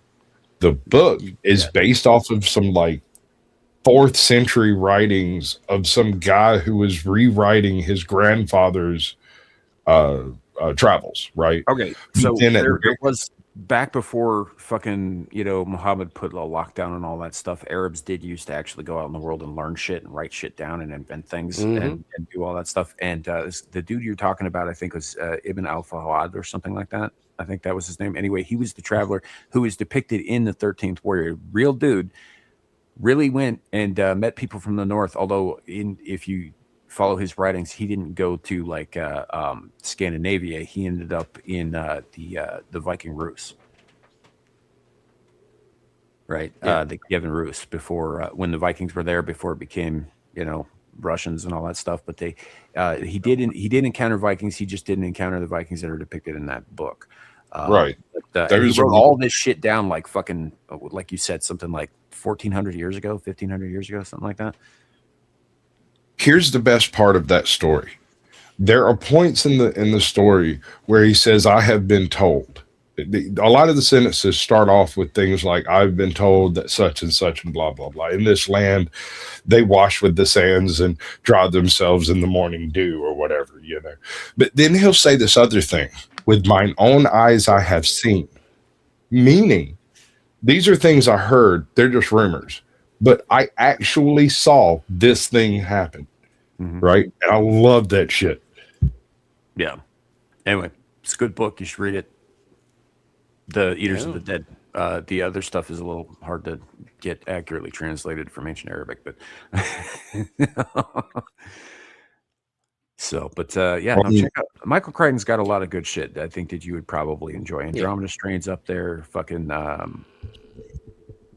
what was the Terminal Man? I think is really Terminal good. Man's good. Yeah. So most of the adaptations made from his stuff, not so much. Jurassic Park and the 13th Warrior are kind of the exceptions. Gotcha. Well, my currentism is the general series by S.M. Sterling and whatever BattleTech books I'm able to grab my hands on that aren't post-jihad. So that'll probably end up in the back seat, but you should I'll probably eventually also read the Pantheon series, actually, now that I think about it, because it's very focused on like military stuff, but with a mythological bent. Let me look it up real quick. I have all his books. I just don't have them in front of me. Gotcha. But essentially, each one of them is sort of a standalone kind of standalone novel that involves a specific pantheon. And they're all called things like Age of Ra, is I think the first one, right? Age of Aztec, Age of Zeus, Age of Odin, these kinds of things. By the way, Age of Aztec is fucking gloriously bloody. Yeah, I would imagine. Of course, that's your favorite one. Well, you violent savage. They take place in the modern day or the near future. And in Age of Aztec, the Aztec Empire has actually conquered the entire planet. Kind of thing. And it's sort of about resistance to, are the gods real? Are they not real? And all this stuff. In Age of James Ra, Lovegrove? Yeah, Lovegrove. That's it. Okay. Yeah, I just Googled Age of Aztec and that's what came up. Yeah. Age of Ra is the first one, and in it takes place, all of the gods of ancient Egypt have basically divided up the world into little fiefdoms. And it's about the men on the ground who are, modern fucking soldiers fighting wars, on behalf of their patron deities. Cool. Kind of thing. I think you'd enjoy it because it kind of combines like the mythological aspect with the some very technical military jargon. Gotcha. That is two autisms I have. Yeah. That's why I recommended it to you. Yeah. I think pretty well written for the most part. Sorry, go ahead. The whole idea that Native Americans never invented the wheel or didn't utilize it, it makes my brain hurt. Like, how? Well, no, they actually did. It's we have evidence of them like having wheeled toys. Wheels on toys. No. And the thing is, the Greeks figured out the fundamentals for like the printing press, and they even developed experimental steam engines. The problem is the local culture wasn't really predisposed to making use of those tools very well. Like, same thing in China. China had the printing press. They had mag-fed crossbows. They're the ones who figured out gunpowder. The Romans also figured out napalm, but the Chinese also figured out their own kind of napalm on their own time. They had steamships before the Romans Portuguese didn't figure out napalm. They modified Greek fire. It was discovered by the Greeks. Yeah. I meant the Byzantines, which are Greek Roman. You get my point, Sam. Like the Chinese had steam. Look, if you can be pedantic, so can I. Yeah, no, let's not get on this competition here. Abe's gonna win. The Chinese had all these great technological advances, but they didn't have the culture to really capitalize on them. So when you get to a bunch of savage barbarians like the Europeans who didn't necessarily have those technological advances from their own production, but had the culture to look at the fundamentals and go, I can milk this, and then proceed to milk it to the point of, well, I have a repository of all human knowledge, or as one of the things I love about Stargate is individual planets are seeded by individual cultures, and you get to kind of see what those cultures would do. That's cool. Given time and space. I love that shit. There's a similar concept in the Ender's Game series. If you follow Ender's story, like each of the planets he goes to is basically a different culture from Earth. Yeah. Except modernized because they were all in the present day when they left Earth. But that's one of the reasons that I actually really liked Age of Aztec, is because the Aztecs were not idiots. Right, they were just cruel, and they were horrible, horrible, horrible overlords, which is why they actually lost. It wasn't because Cortez brought his 300 men and fucking conquered them. It's because Cortez brought his 300 men and made friends with all of the fucking tribes that hated the Aztecs. any other man but Cortez, like there were multiple times the Aztecs almost beat the conquistadors. It took that specific leader and those specific that specific permutation of fighting men to put up with the bullshit. Like Cortez almost died 4 or 5 times if I remember right, and only managed to win because he had fuck it we ball energy. Half the time he was being carried on a travoy because he had freaking dysentery. Yeah. I mean, it was rough, bro. It was always funny to me because people are always going like, "Oh yeah, the Europeans brought diseases and killed all the Native Americans." I was like, "You don't have any idea how many diseases they brought back with them too." Yeah, syphilis. Like that shit goes both ways, man. Well, no, we only know of 2 that came back from the New World, and there's a reason for that. Because most of them died. No, the Old World, you had cities and you had people keeping animals in cities, in farms, local to cities, lots of poop everywhere. People were constantly the Old World Europe, and a slightly lesser effect, some of the early medieval Chinese cities, the way they were designed, were just Old World Europe or modern day Britain, basically. Also modern day New York. But when they came to the Americas, you know, it was hypothetically syphilis. I don't think it's actually been proven where it came from, but it did pop up in the right time period. And what's the other one? A type of anthrax, I think. Yeah. Full-blown AIDS. Yeah. As opposed to partially blown Abes. Oh yeah. If it's full blown, you're too far gone. If it's partial, you might come back. On this this concept is because I don't. Well, if you're not finished blowing me, Abe, I'm gonna be back. I paid for this. Don't short me. But it's not unreasonable that given a long enough timeline and say no interference at that specific time by the specific people from the Spanish Empire, the Aztec Empire may very well have expanded into something considerably more modern. Yeah. All right, let's take a shot at this. Let's game this out, bro. I like where your head's at. So I mean, it was pretty damn modern if you look at the way it's governing structure. Very organized. They were absurd. They were literally religiously organized. They were also very good at engineering. They built a stone city on top of a fucking lake. And their don't forget their aqueduct. Yeah. No, their government structure was basically a less complicated HRE with significantly more vassals that couldn't vote. No. So like, I don't think it's out of the realm of possibilities. Like if the Aztec Empire was still around today, I think that they would be a force to be reckoned with. In fact, I think everything south of probably even most of Texas south would be part of it. Yeah, I think it depends on anything Texas, like anything Texas South. I definitely think it depends on certain military campaigns and which leaders are available where. If they have a counter to Lee, Grant, or like some of the earlier commanders, then they have. No, you've gone too far down the road. If the Aztec Empire was still extant when the Americans showed up, that would be a conversation. But it was eradicated by the Spanish conquistadors before America ever even was a breath on the wind. So whether or not they could deal with Santa Anna and all that is completely moot next to the idea of how would this culture advance into a more modern era. Right?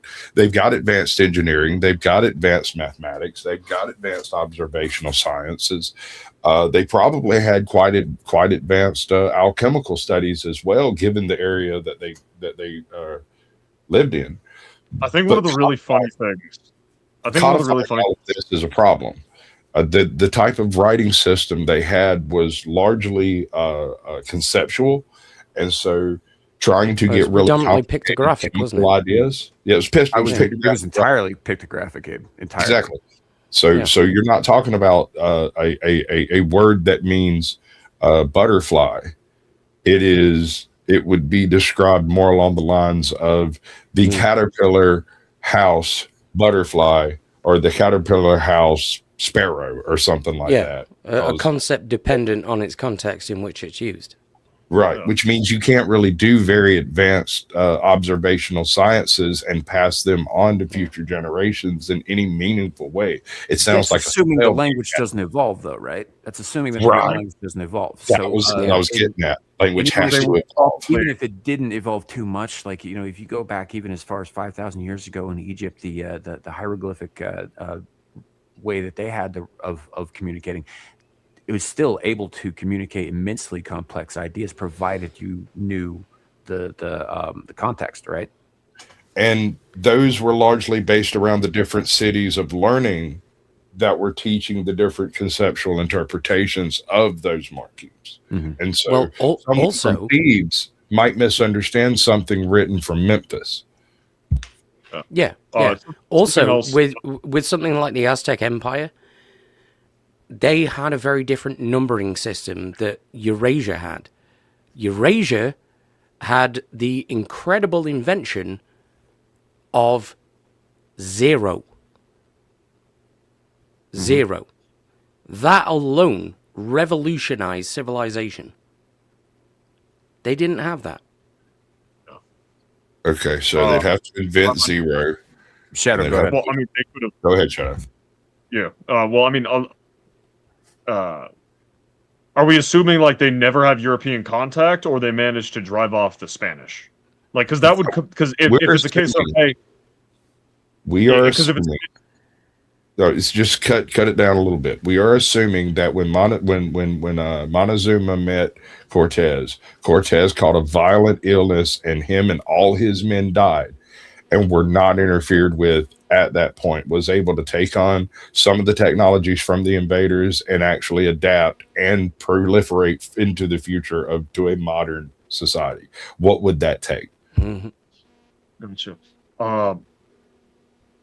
So, like, they'd be inspired by these seafaring ships, you know, that were, you know, not something that they themselves used, right? But they would see this and they'd be like, okay, so these guys have some stuff that we can use. How can we adapt this to our civilization? And then they move forward. I mean, we have an example of that in history with first contact between the United States and Japan. Yeah. Actually. The exact same shit happened. I definitely think two things to be considered would be, first, the fact that the Aztecs had metallurgy. Like when Cortez like turned and went to the like his allies, he was like, "Hey, I need you guys to make me lances kind of like this," and they showed up with copper lances. So they had an idea of what metallurgy was. It just wasn't widely used due to a variety of factors. So they see, hey, yeah, well, it wasn't steel, but they had metal. They were doing basic metallurgy. They just hadn't progressed it very far for a variety of factors. So if they see, hey, this is metal, we could potentially get to this point. So there might be the desire to make metal things, which would start a level of discovery towards metallurgy, which might lead to other developments. And then the other big thing, well, yes, there are a lot of steps, but it might be a catalyst of, hey, this is a thing that can be done. Let's try. Like a lot of the things the Russians did in the Cold War was, hey, America has X. Can we get to X? And they would do a lot of scientific stuff they wouldn't have necessarily come up with on their own because they were chasing X. The other thing is the Spaniards were devout Catholics. They would have had a lot of Bibles. Bibles are written in a language. So the point that you guys were making about the linguistics, like not necessarily allowing for effective codification of language, if they have the Bibles and somehow some of the locals don't die, like Malinche doesn't die, or some of the other locals who've been taught Spanish that can read it to them, you might see either them start using Spanish for coding information, or they might adapt their own alphabet for the purposes of coding information in written form, which would remove that issue you were describing earlier. No, I think that's fair. I think they wouldn't just have access to Bibles either. They would also have access to whatever diaries these guys left behind, whatever journals, whatever handwritten materials. And even most of their Bibles would have been handwritten at the time. Well, Bibles are guaranteed. Each ship would have a blacksmith on board.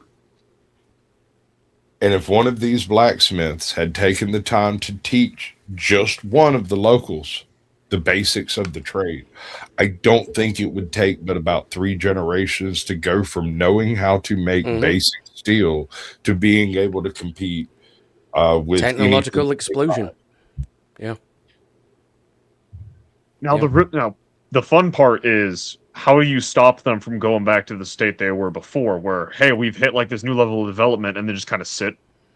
Because one of the problems that like the Aztec Empire ran into was expansion became, and this was the same problem the Romans had. Expansion became not really necessary or viable. They couldn't really go too much more north because northern Mexico's a fucking desert, and going south, sure we can, but we're getting enough slaves, we're getting enough maize, we're getting enough gold, we're getting enough jade. We don't really need to go further south. So you would need some reason for them to want to either go over the desert or go south. Here's the reason. It's the same reason that the Spanish showed up there, you know? Right. God. Yeah. That's all. Just curiosity. Is our gods are the biggest gods, are the best gods, are the strongest gods, and you will bow before those gods. I don't see the Aztec behaving any differently than the fucking conquistadors in that regard.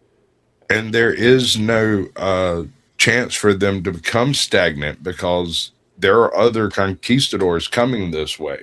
They know this now, and they've seen the ships that they sail. And never underestimate the power of genius. There will be some 10-year-old boy who looks at that ship and goes, I get it.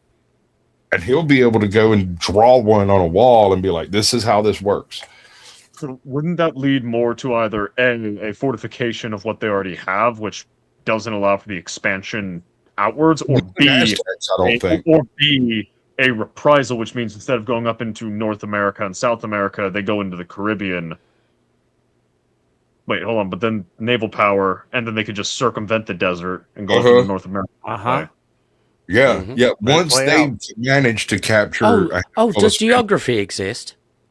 Yeah. No, it's like my brain. It was like my brain was thinking, you know, like going north, going south, boats. Okay, yeah. Well, then they would just be fighting the Spanish. Wait a minute, Florida's closer to Cuba than Spain is, Am I just being retarded? A little bit.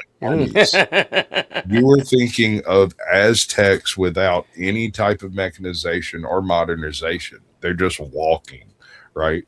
Rome did it. It's not impossible. They crossed the deserts and seas too. Short on the desert. Is we're juxtaposing, call it mid 18th century technology directly over the Mesolithic technology that they had in situ.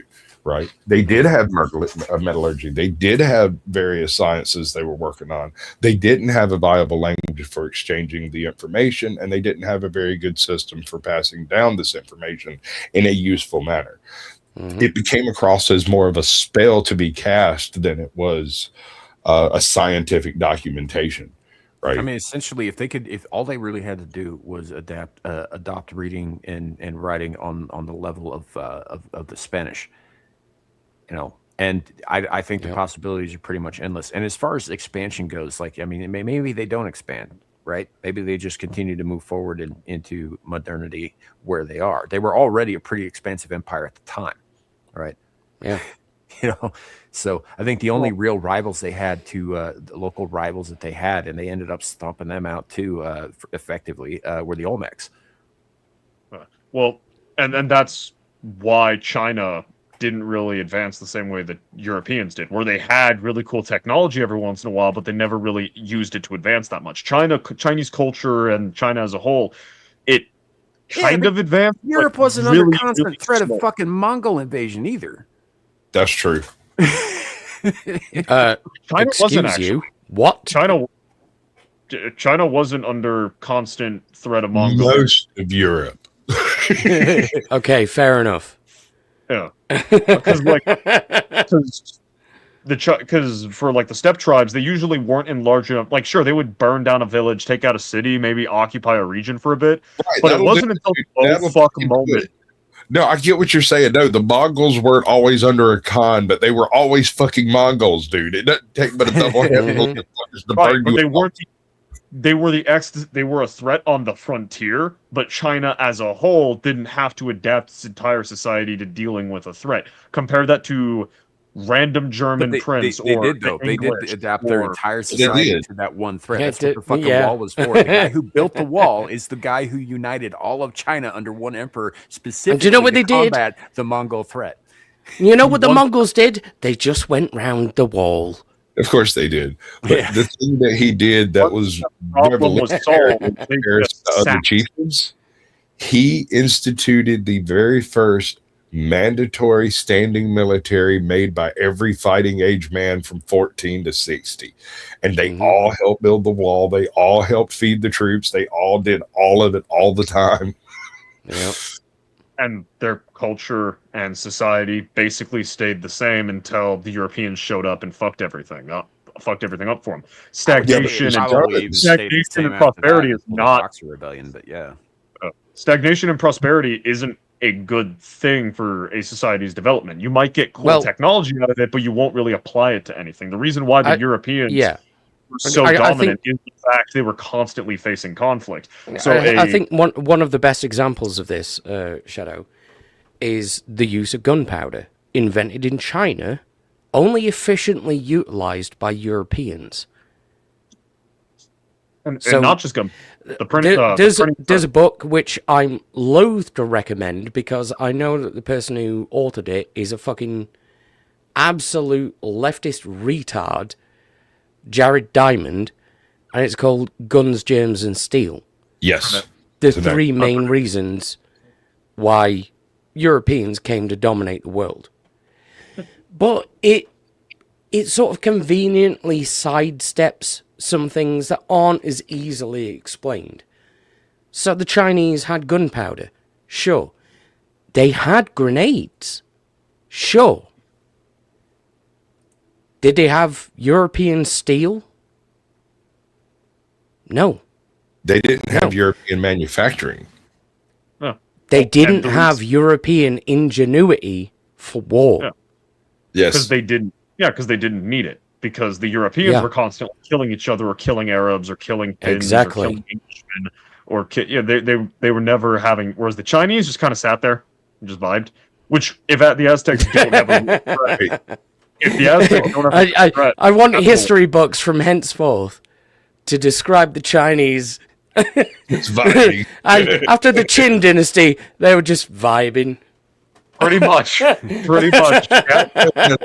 a few fucky. They had to get sucky at a couple times, but usually they were just vibing.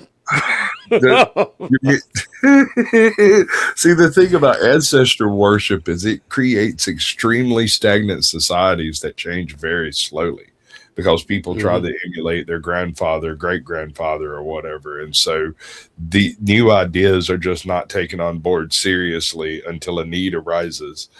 White folks showing up generally tends to jumpstart the local economy around the warfare options. Well, it doesn't even need to be just ancestor worship. Like if you look at the Japanese with their heavy focus and heavy emphasis on face, where hey, I've got this cool idea, but it would break face for me to suggest it or try to implement it. Yeah, exactly. It would be dishonorable. And now, granted, dishonor can be a good thing if people are dying, but if my suggestion is just, hey, this would make our lives better, I'm violating face, therefore I am a failure, my family are a failure, I have insulted everyone, and I would have to kill myself, so I'm just going to keep that to myself. I think you inadvertently highlighted something that's actually kind of important to take into consideration here, too, and that is unique cultural identifiers like face, which is uniquely Japanese. A concept similar to that exists in most of Asia, but the what you're talking about with the adherence to honor to a suicidal degree is uniquely Japanese, right? Yep. And I think the Aztecs are not the Japanese. They're not going to have that same issue. They every culture views honor differently, right? They absolutely Aztecs.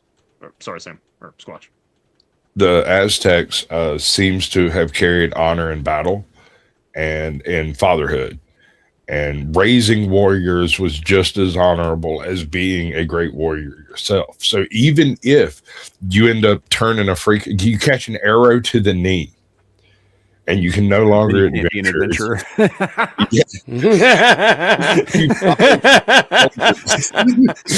you are as a great ancestor because you may well have created the next dynasty by creating 5 warriors. Yeah.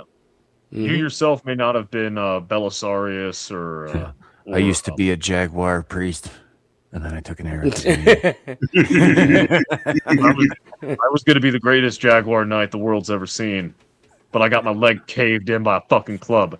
So my son did it instead, and I get all the they had credit. arrows. They had arrows. They had arrows. You take an arrow. Mine is more bloody and visceral and more unique. They had sued by Bethesda. They had basketball, man. Well, that's the other thing. It was kind of basketball, kind of soccer, kind of human sacrifice. Soccer-ish. Yeah, but just any excuse to kick around a human head. Actually, the best analogy I've found as far as rules is lacrosse. Yeah, that checks out.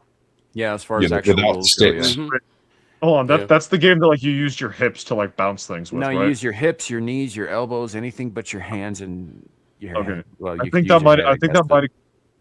think that might explain certain reasons why people like Latinas then. And in some cases, killing your opponent is a perfectly reasonable move. Yeah. Yeah. Isn't that a perfectly reasonable move in boxing and wrestling? I mean, it's not really. People don't really like that when you do that because when you're boxing, you're not trying to kill a person. That explains the bench warrant from IRS. Okay. Yeah. Yeah. This sumbitch is going to be joining our military soon, y'all. Started it's wholly illegal. Listen, don't worry about it, guys. I took that part of my physical. They did like a STD test. I tested negative for empathy, negative for ethics, negative for morals or scruples. We'll be fine. Nice. Oh yeah, that'll work out. That's the best kind of soldier. But that's kind of what I was getting at. Is like when we're talking about the Aztec, it's not like they were without ingenuity, right? I mean, they ended up inventing. I think concurrently, I think you can find this particular device in other locations, but really, it's known for Mesoamerica, the atlatl, which is a delivery device for a long-throwing sharp object that is far more efficient and accurate than hand throwing it. It's basically super lawn darts. Yeah. And Sam, I'm not saying they aren't capable of ingenuity. I'm saying when you remove the motivation for ingenuity, you're not going to see innovation or ingenuity. The need of hey, we need something, we need a good we need a good ranged weapon comes from, hey, we need to hit that guy from over here, but we can't do that with our hands. Sure. However, here we go. Here we go. All right. So I understand what you're saying. I'm saying that Cortez's visit would have been the motivation they needed for at least the next century. And who knows what they would accomplish in that time or what other reasons they might find in that time. I mean, it's one of the most resource-rich locations in the world. Mm-hmm. And you're talking about an empire that was already 500 years old and had advanced significantly since its inception. Right. Yeah. Their pottery is almost space-age technology, bro. It's wild. Yeah, no, I'm not disputing. I'm not disputing that they aren't capable of it. That's why I was going back and asking, where are they in the developmental chain? But I do think I'm correcting myself with the direction of advancement, because with the ships going, hey, ships are a thing. We need to go deal with those Spaniards. From what Squatch was describing, that would be motivation enough. And then the young men going, damn. I could get some land out of this. I could make my own Tenochtitlan with blackjack and hookers would be motivation enough to see Aztec civilization spread out all along North America and South America. It's sure. And the resources they have access to. I mean, you're pronouncing it like a Jew. I might be 0.02 Ashkenazi. Go fuck yourself all the time. God, man. Who the fuck let this Jew on the panel? Sound. It's not a Jew. That's not even real thing. They will never do a fucking genetic test. They will never. Have you ever seen the Amazon rainforest on TV? Mm-hmm. Yeah. That's the reason Cortez burned his ships. He looked and went, yeah, we'll be able to build some more ships. So let's say the Aztec take a look at those ships and they go, they need oars. Because we got a bunch of people, right? Yep. And they took equivalent technology. They straight up jacked a handful of blacksmiths and a handful of weavers and whatnot. And they come back at Spain with the equivalent technology in 100 years. Guys, no, first of all, it's partially Ashkenazi, so that's not even real Jew. It's from my mom's side, which is largely Irish, which is the bigger problem, and I'm a fucking dirty Yank mutt, so does it really matter?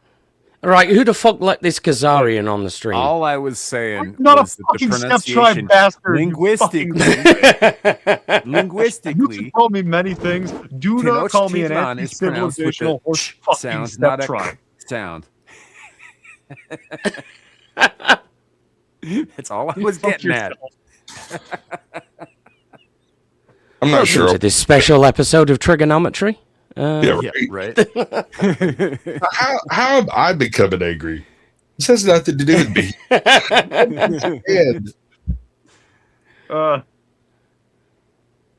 Oh man, that's okay. Yeah, we're getting taken down. I shouldn't have said what I did. Apparently. I am mostly fucking Celt. Dude. Yep. Oh. Damn. It's okay, dude. He's only 51% move gay. Abe over so you can be a little closer to that comment. How's that? Oh, yeah. I mean, aside from the married thing, don't fuck with married people. But yeah, plus it's a dude, so yeah. Yeah, but he's only 51% gay, and you're that 1%. You're the that's you. Yeah, you're the one. I have said this on many occasions. I fucking hate this panel. I especially hate that shit. Just so you know, it's got one brain cell. Chad has one brain cell, and it exists to piss me off. He is a black Inuit basket weaving underwater paraplegic Jew who hell yeah, is only slightly gay. 1% gay. Did I get that right, dude, or do you want to type it in chat? Yeah, he's that 1%. I know, dude. I saw the sparkling eye. It's pretty legit. Yeah. I fucking hate all of you. Oh man, this is good. Dude, we only got a couple weeks left with you, man. It's okay. We're just gonna shop you around like a cheap hooker. Oh, it gets worse. It gets worse. 10th man. I have this horrible fucking mental image of me graduating, of me getting ready to graduate, me getting ready to like put in, and then I see you motherfuckers sitting in the bleachers. Oh, dude. 10th man. I was on a paddle with 10th man one day, and he poured bombed himself 3 times in a row with the same jerk off video from some other dude while I was on paddle, and I was like, he's like, I'm sorry. I was like, oh my god. It's great. It's fun. Dude, 10th man, you have made my whole fucking week. Oh, just wait. It's good shit. Hold up. Oh, let me do some stuff. So get your link up there. Here's the thing.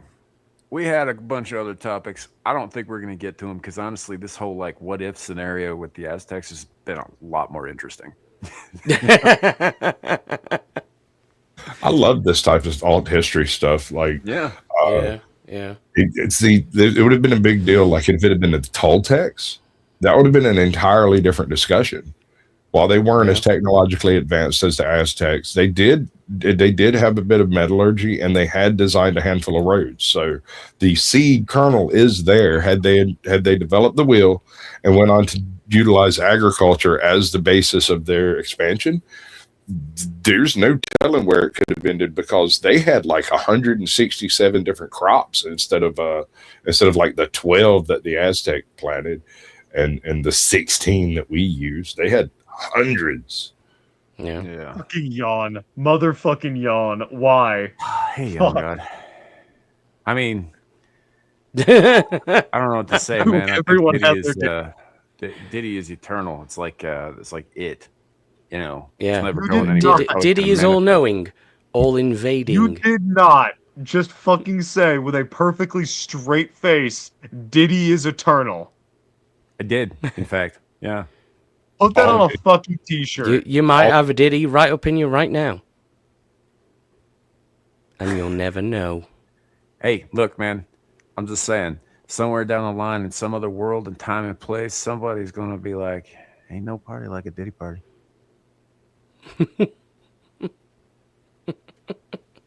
Unfortunately, time is a flat circle, so I will have to live through this moment again someday. All Probably this next happened year. before, and all of this will happen Joke's again. on you. Your fans, your biggest fans link is backstage. Feel free to subscribe. I'm sure he'd appreciate it. Just do it, bro. Trust me, he's hilarious when he gets perturbed. Oh, damn. I can see that. I can see that he's hilarious. That is fucked. I'm just saying, bro. It's terrible.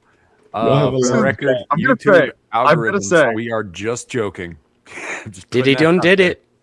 What I'm gonna say, this is not the first time that I've been like those kinds of comments have been directed at me. This is the first time it's happened in the YouTube space. It's not and the it's first not time by it's one been of these diddied. fuckers, so it's This guy right here. He's 1.2, 1.62K. Okay. yeah, no, he's just some guy. He's just a dude. Just, that is not what I fucking said, Andy. Go fuck yourself. All right, so we might bring that up in a second. I don't know. I like I said, the whole Aztec thing, and then we got sidetracked with 10th man diddying our soon-to-be young officer. But that whole supposition, the idea that if things had gone slightly differently, if Cortez had not won out, we might see a very different world today, or at least this part of it. And I don't know how different. I mean, look, advancement tends to happen along parallel lines, right? Yeah. So, eventually Aztecs, if they had continued developing and not stagnated and decayed like all empires inevitably do, I don't know. They might have evolved into something that more resembles the society that we have today, or at least a society that exists today. Somewhere that's not, With more murder, of course. Yeah, there'd be more On the cultural murder. artifacts, but yeah. Here's a hypothetical. Let me run this one by you. Oh, The slave trade has nothing to do with labor. It is merely for sacrifices. The entire Atlantic slave trade, rather than being the sugar cane and all of that, that's true too. But it's for sacrifices, Aztec sacrifices. Yeah. What is it? fucking hell, that'd be a 10 times bleaker world. Say that again, Shadow. Sam, this was a question for you, Sam, because I never really thought about it.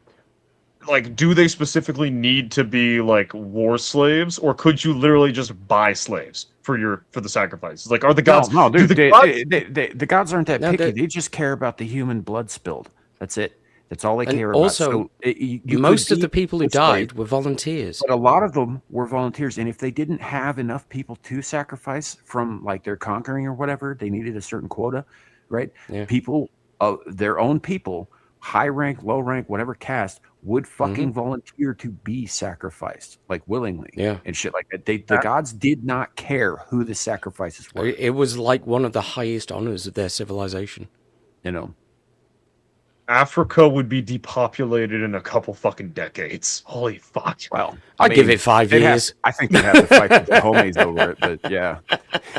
The Dahomey wouldn't care. The Dahomey would be like, "Yo, these guys are consistent customers every month, every year, like fucking clockwork." But the Dahomeys They were show also up with into gold. human sacrifice. They needed some for their own reserves.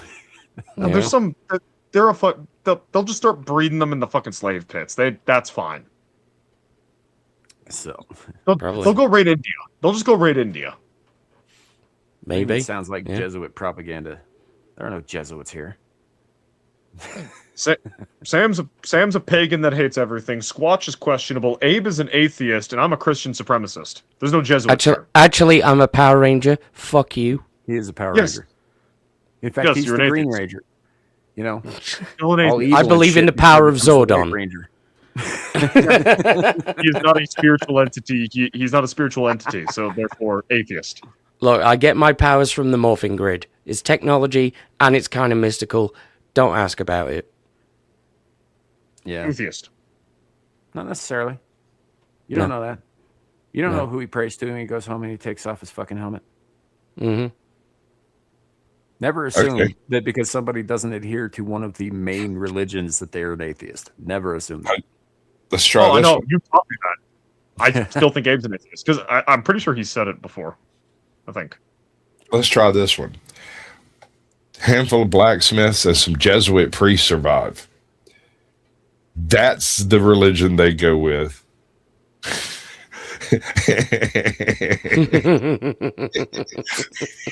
That's actually scary. I'm gonna ignore that. I'm gonna fucking ignore that and talk to Squatch. Squatch, are you familiar with the YouTube channel Alternate History Hub? Yeah. I love that shit. They did like a few years back, I think, or it was recently. I don't remember which. They did a "What if Cortez lost" video, and one of the things, the ideas he came to was that it would be Christianity would like flood in because the Aztecs would go, hold on, there's a god that does all the stuff our gods do, and he doesn't need us to sacrifice people? Bullshit. Shit, that actually sounds pretty aight. I was thinking that the Jesuits would go along with the sacrifices in order to accrue more power within the society. I mean, and so the Jesuits were pretty fucking shady dudes. They're savage as fuck, dude. Go read the when you become a Jesuit, you have to take an oath. Go read the Jesuit oath and then talk to me.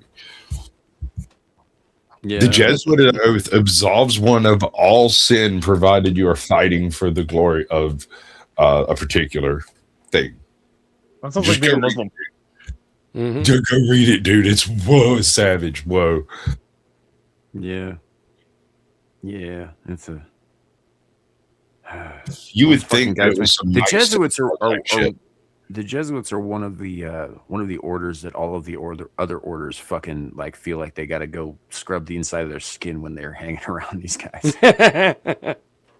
Like the Dominicans don't fucking like them, and the Dominicans did some shady shit too. You know, the Gregorians mostly just chanted and made calendars, but make some boss ass albums. Yeah. But none of these guys, like the Jesuits, are seriously like jacked up in terms of what they consider acceptable to do. So yeah, it's a whole thing. Now imagine that kind of zealousness, though, right? Because when you're talking about, I need to go back to something. When you talk about like, you don't have to do human sacrifice to these gods. Now, that's not to say that blood sacrifice isn't necessary. In fact, it's prescribed in the Bible for the God of Abraham. Blood sacrifice is a thing, has been a thing. And technically, the Jews should still be practicing it, but they are not currently because, as it turns out, there's a bunch of things about livestock and like zoning regulations and all that. But generally speaking, yeah, blood sacrifice is absolutely a thing, and if anybody goes around telling you that the God of Abraham has never accepted human sacrifice, just look at their Lord and Savior, Jesus Christ. Yeah. Yeah, Sam's right. Me, the Christian supremacist here, Sam's right, on all accounts. And even you go far back as Abraham and Isaac, right? Even though God steps in at the last moment and says, I was just fucking with you, son. Abraham believed it. Yeah. But the only one he's accepted was Christ. Yeah, he didn't accept Abel. He didn't think that was a very good sacrifice at all. He was like, bro, Cain, listen, I like the moxie. I like the name. like, don't get me wrong, dude. It's supposed to be a goat. Like, listen, I'll give you good harvest. I'll give you good harvest for the fucking moxie. I'm cursing you and your bloodline for freaking me the fuck out. The story Cain and Abel always puts me in mind of the story of King Tantalus. That's the one that correct me if I'm wrong. That's the one who like kept food from the gods or something like that, and so they stuck him in the underworld where he's like there's a great branch right above him, and he tries to grab it and he can't, and there's water. You got the end of the story correct, but not the beginning. What did I get wrong? Okay, so King Tantalus was a miserly bastard of a king, and his children were conniving little bitches who were all basically just waiting for him to die so they could claim their inheritance and fight over that. He didn't like any of them. They didn't like him. And he was also a very, very wealthy one who boasted that he was as wealthy as, any on Olympus and that kind of thing. So this, of course, gets Zeus's attention because if any time you compare yourself to the Olympians, they get super jealous, and they're like, prove it, bitch. And if you can't, they do something fucked up to you. So Zeus comes down. He's like, dude, you can't be saying this shit. And he's like, oh, I'm very sorry. Let me make a meal.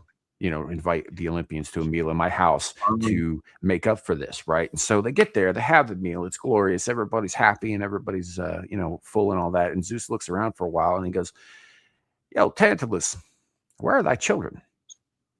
I haven't noticed them running around. There's lots of servants, and we're all sitting around this table and we're eating this fine meal that you've provided for us, and it's very good, and I appreciate it, and we applaud you for your generosity and your hospitality, but where are your children? And Tantalus looks at Zeus and says, you just ate them. Because he murdered and fed his own children to the gods to basically spit in both of their faces. Then he was condemned to Tartarus, where he was placed on an island with fresh water and a tree with fresh fruit that would recede from his grasp in his mouth every time he tried to eat or drink, which is where we get the word tantalize from. I feel like I feel like it was less the murder of the children that he hated and more that he tried to feed people, or he tried to feed his children to people he didn't who got try. eaten by He did.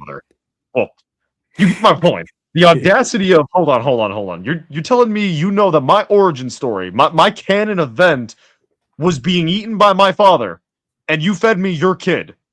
I'm sending you to extra hell. Okay, like Lucifer's part of hell, that ain't hot enough for you. I'm not sending you to his boiler room. I'm sticking you in the fucking deep end. I'm sticking you in the fucking deep fryer of the fucking Waffle House in hell.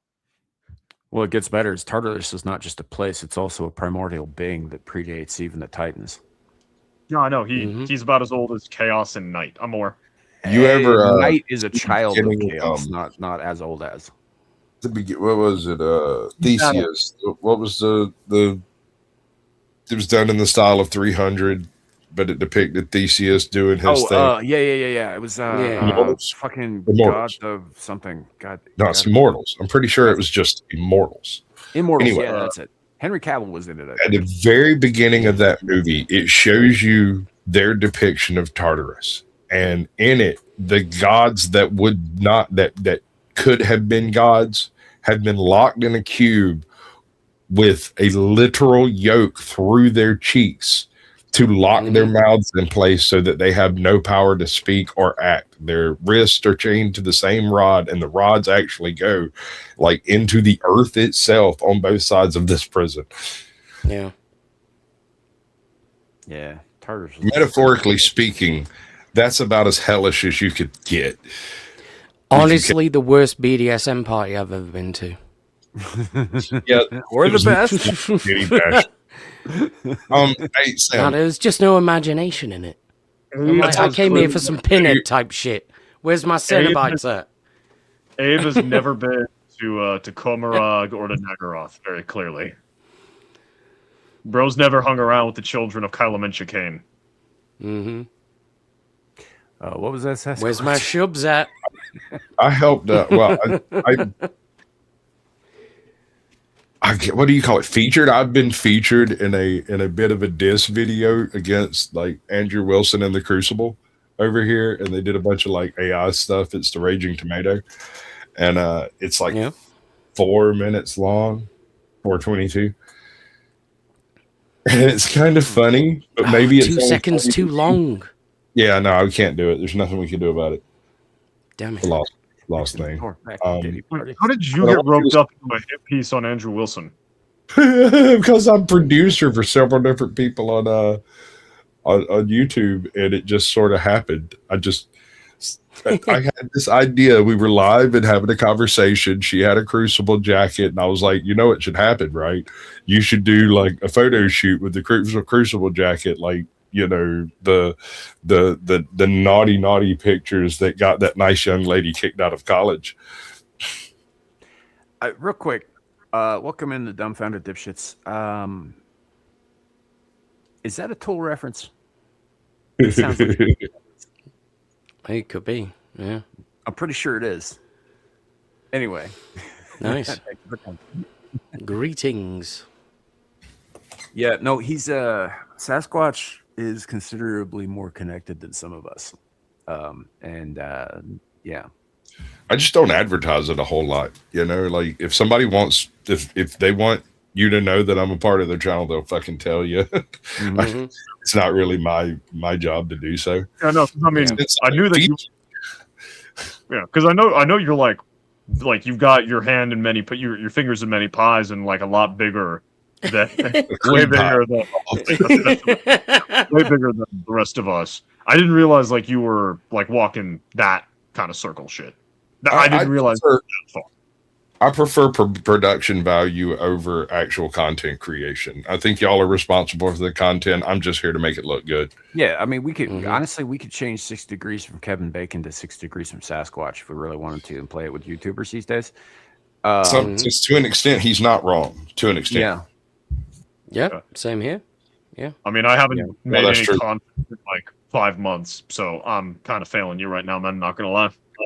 Yeah, No, but I mean, but like take Andrew Wilson. You mentioned the whole Andrew Wilson thing. So Piers, whatever the fuck his name is. I keep wanting to say Anthony. That's not Anthony. It's not Anthony. the British fucking guy who talks too much. Morgan. Here's Morgan, the cunt. Piers Morgan, Allegedly. king of all cunts. I don't care that he's a cuck. I really don't. That sounds like a personal fucking Allegedly. Off topic. I do think it's kind of fucked up that he went after a professed devout Catholic for being a virgin when he's not married. But whatever. Yeah, it was ridiculous. The whole like, thing was ridiculous. I don't like Fuentes either, but like he doesn't have to make the argument that I'm a virgin because he's a fucking Catholic. Like it's fine. It's whatever. I'll never say this ever again, but in Piers Morgan's defense, I tweeted at him, right? And I haven't been blocked yet. Oh, this is a big up. I'm actually impressed. That's not a high bar. However, I'm probably going to get fucking coppers at my door at some point. Yeah, well, because he's a total twat. Yeah. So, anyway, he's a total twat. He's probably going to complain about it. To get back to what I was saying, this was a whole tangent here. So Piers Morgan has Andrew on regularly, right? Andrew was also featured on Raging Tomato regularly.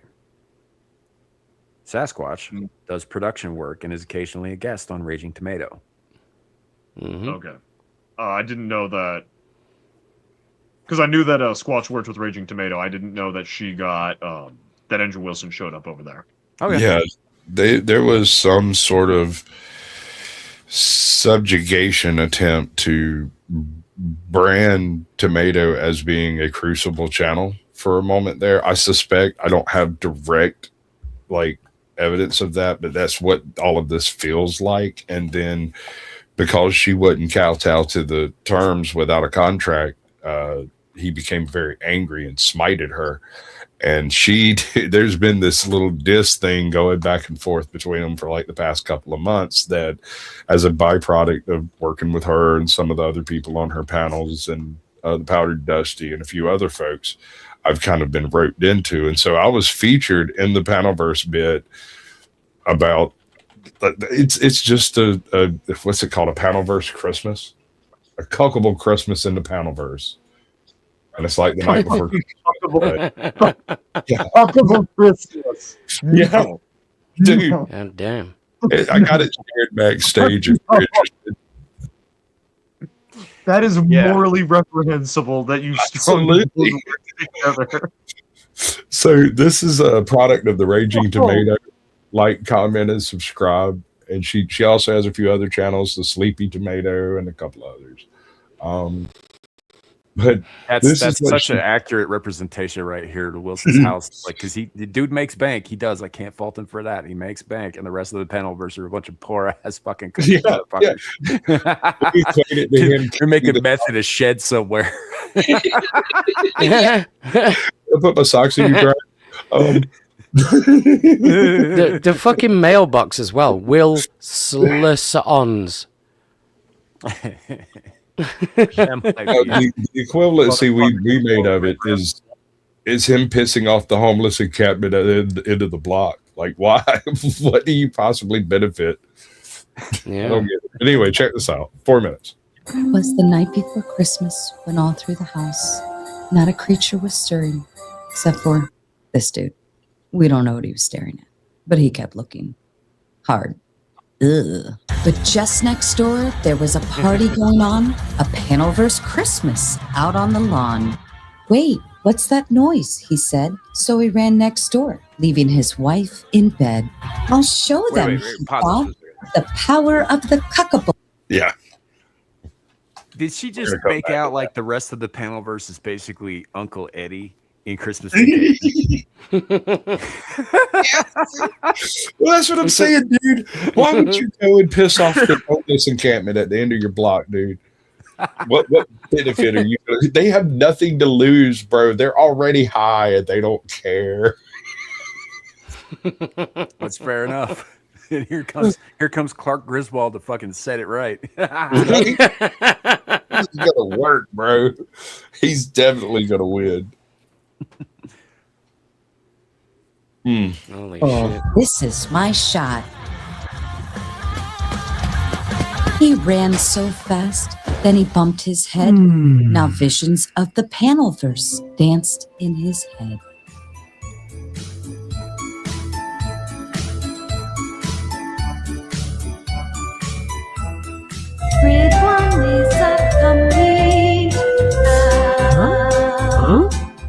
And here's the fucked up thing. These things are just good enough. I can name most of them. That's grid one all day long, bro. That is definitely grid one. Why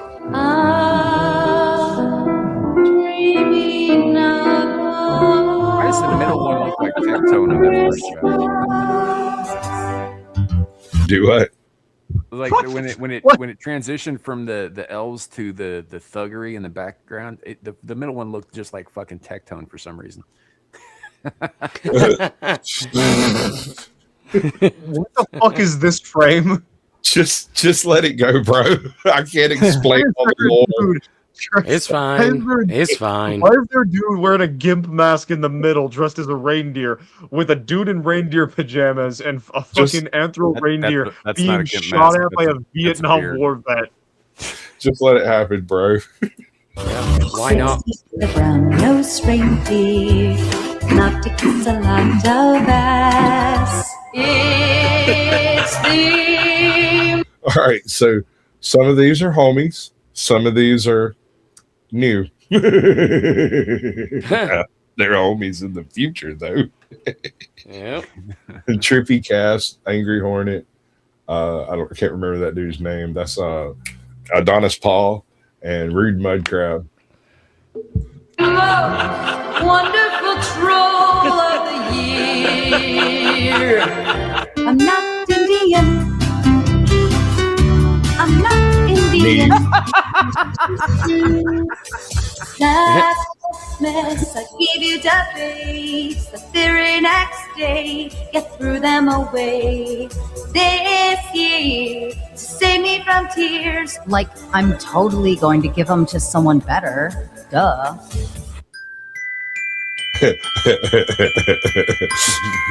Admiral Gibbs. Want no Sims for Christmas. That Snow. Balderson.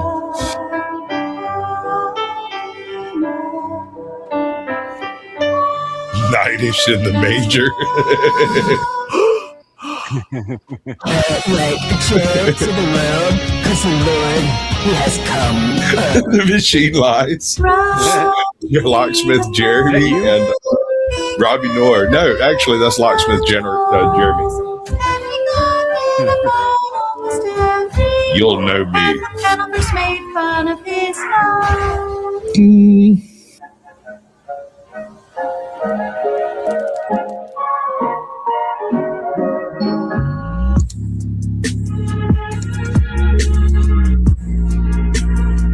In the name of the Father, I cast you out.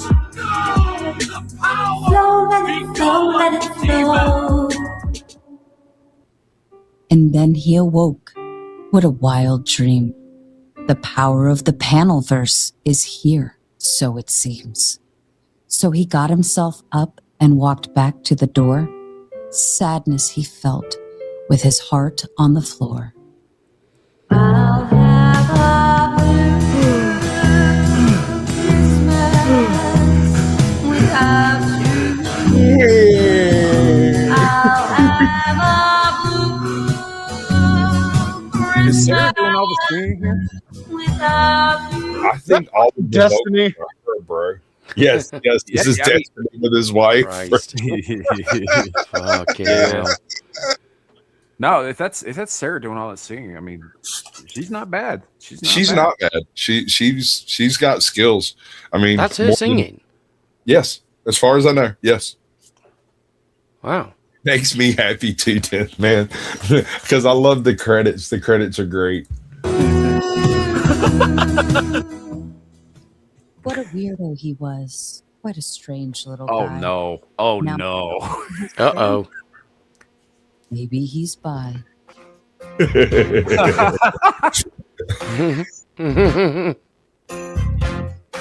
Marathon Kev, Snow, 10th man. He's in the chat.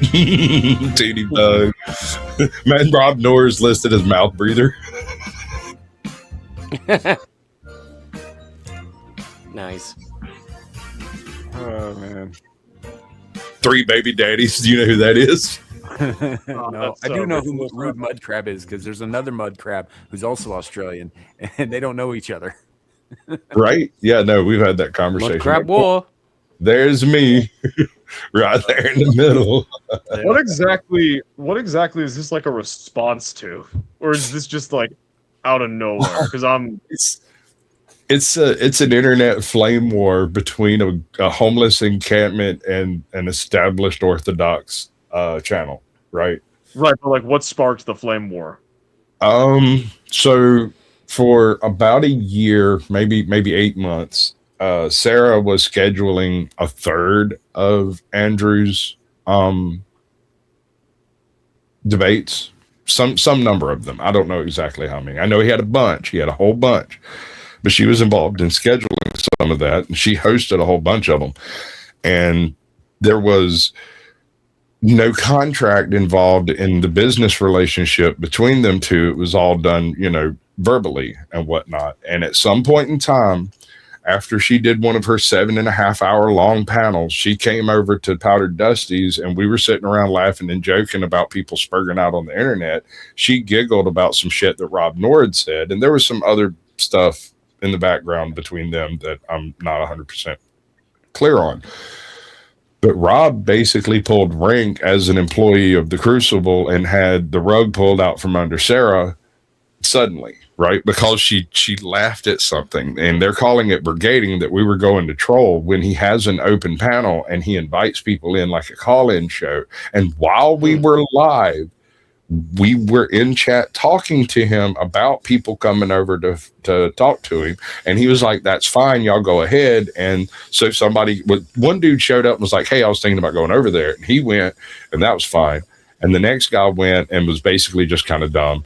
And then the next guy went and asked some legitimate questions. And later, like 3 or 4 days later, Rob decides that was a trolling brigade and that we have to be put in our place. And so Andrew does this long emotional video about the power of the Crucible, and Sarah lost around 2,000 subscribers in like 2.5, 3 hours, right? Like, it really kind of put a hitch in her giddy up on her channel. But ultimately, the separation of her from the Crucible as an organization, I think, will benefit her in the long run, provided she can actually dissociate herself from that type of stuff, right? Yeah, I'd agree with you on that. I think the further from fucking Andrew Wilson's brigade, the better, personally, because I think he's an asshole. Yeah, well, I mean, here's the thing. Here's my only issue with the man. He is an individual who, on one of the first appearances on the Raging Tomatoes, stated that he doesn't like e-girls, he doesn't like working with women, he doesn't hire women, and women are typically a problem anytime you work with them. Almost exactly 8 or 9 months later, poof, he basically, all of this goes down, and he unpersons the Raging Tomato. And I had kind of been in the wings on some of this stuff. He said that we were there to lick the scraps from his fingers. And I told him he didn't have enough scraps, that he's obviously a brokey if he doesn't have enough scraps to go around. So what's the point? Right. But ultimately, it comes down like to a bit of a dickhead, to be honest. Yeah. Well, I mean, there are certain facts. He's married to a woman who has apparently multiple previous relationships that fathered children. He's very sensitive about it. It upsets him anytime anyone mentions it. Because he goes on fucking line and talks about how, cucking for somebody else's kids is a bad thing. Right. Personally, I disagree on that point. I think it takes a real man to step in and be a father to children. I get it. Yeah, I agree. But, no, this guy's one of those dudes who goes around saying, like, you should never take in another man's kids and do all this stuff. So if that's the case behind the scenes, I mean, fuck him, first of all. I mean, I don't care what he does in his personal life. I really don't. I don't care. But I do care that he presents himself in a certain fucking way. And that way is legit. Basically... That's the same problem I have with a lot of fucking people, man. It's like, I'm right, you're wrong, fucking suck my dick. That's it. That's my entire problem with him right there in a nutshell. Yeah. There's no room for conversation there, is there? No, he's not a conversationalist. He's a debater. That's what he does. And this whole I hate women thing and I hate e-girls thing, right? Then what's he doing on a fucking whatever podcast every other week? Right. Right. Well, why the fuck is he hobnobbing with those girls? Yeah, he's there to clip farm because he knows. Like, full transparency. I listened to Andrew from like purely his arguments and like from how he debates and from his arguments. There is like information to be gleaned from there. I wish he would target riper fruit for actual conversations rather than clip farming nitwits and idiots like those OnlyFans girls or like Brian Shapiro or like Destiny. I would rather him debate more substantively. So just getting that out of the way, that I do follow his content. He clip farms. Like, the reason why he's on the Whatever podcast is because he can use that to get his name out there, to dunk on those dumb, stupid idiots, and then generate tens of thousands of clips there, and then people go to his channel and watch his content over there because they've heard about him because he went viral. That's the only reason. It has the opposite effect on a lot of people. It certainly did on me. I saw his clips from fucking whatever. I saw him debating a bunch of different people, and he's completely turned me off. I've never been to the Crucible, and I never will be, because the guy's a fucking prick, and he comes off like a prick, and I don't frankly want to go out of my way to watch and support his shit. Yeah. I've only been on channel with him a few times, and I get the impression of coldness, right? Detached. Yeah. Aloof. Yeah. So it's like you're just there to be used by him. If he's gonna go and do whatever he's gonna do, he's got his grift or whatever. Like, whatever. I don't care about any of that. And honestly, I'm not in the business of tearing down other people on the fucking internet or starting beef with people, because that never ends well for anybody. It's not what we do here on the channel. I have an opinion on this man, and that's it. Yeah. So that's a good one. Dispassionate. I don't feel like he has very much emotion in the things he argues and debates for. So I don't believe him. Yeah. Yeah. It's very difficult to have any faith in somebody like that. Well, he argues from a position of faith, because if you think about it, if he's willing to be dishonest and he only argues faithful individuals, then he will always win, because they will come to the argument legitimately. Well, whereas he's going to cheat. Let me put this out there. One of the very last things that happened on Lauren Chen's channel before she got nuked over the stuff. Russiagate bullshit. She had Andrew Wilson on to interview and conversate, and he immediately turned it into a fucking debate for 2 hours. Right? I think it's still up on Rumble. I think you can probably go find it there on her channel there. But let me check. He is that whole time he was sitting there, he was like, well, you're not a Christian because you don't do this. It was like, first of all, I think she deserves a little grace because she's a relatively new Christian. Wasn't raised in it. Secondly, this was supposed to be a conversation, maybe a little bit of an interview with the guy who's getting some traction that she happened to fucking notice, right? And third, not every conversation has to be a fucking debate, man. It doesn't have to be. Yeah. Last thing I told him was, I bet you're hell for a breakfast conversation. Mm-hmm. And then I started drinking and excommunicated myself from the conversation. So you start and you got kicked off, or you started drinking and you stopped talking? I know. I've seen you do both, man. I've seen you like start drinking and then you just start hammering on a dude until they force you to go. Sam, I think it unless it's on a different channel, I'm not seeing it on. I've been on a panel with you on Dusty's channel when that exact thing happened. Well, they like that sort of thing. They like the attack squatch. I see. Here's the thing. Obviously, I've done it too much because I'm curious exactly which incident we're speaking of. Oh, you were very drunk, and it was like 5 hours in, and you threw me a link, and they're just like, "Yeah, bring it up," and Dusty's like, "This isn't narrowing it down." No, this is like that scene from the new. It's like the scene from the new Naked Gun where it's like, "You killed my brother." I don't remember what the topic was. That could be thousands of people. I think we were arguing about whether or not God was real with an Indian, so I don't remember exactly. That narrows down to at least 50. Like Sasquatch, I think you got an idea now when that was. Yeah, ballpark. It's probably still up on my channel, to be honest. Tra-la-la-la-la-la-la-la-la. Oh. Yeah, it was like 3 o'clock in the fucking morning, and I'm tired as shit. Sasquatch puts in the private chat. He's like, "Yo, stick around. We're gonna talk about some shit." And then it's about to get interesting. Basically, chased off the channel by Dusty because Dusty was just like, "Dude, you were super drunk. Shut up." And I'm up there for like an hour after Sasquatch leaves, just like, "Okay, dude, what did you want me to stay for? I really need to go to bed." Fuck, who knows, man? I mean, like, the thing is like, if you're capable of dealing with the shenanigans, there's a lot of opportunity. The issue is the shenanigans are constant and never stop. Yeah. Like, for instance, one of the people that I interviewed, what's up, Cynthia? I have no idea why this woman has such unmitigated vitriolic hatred for me. I have no idea. I did the same thing with her that I've done with Sam, that I did with Dusty, that I did with everybody else. We had the conversation about the things that YouTube's looking for. What's up, lawyer chick? Welcome in. And she took almost everything I said as being a troll, instead of being, like, constructively critical of the things that were taking place. But, I got no hate for nobody, man. I really don't. I'd have to care for except the French.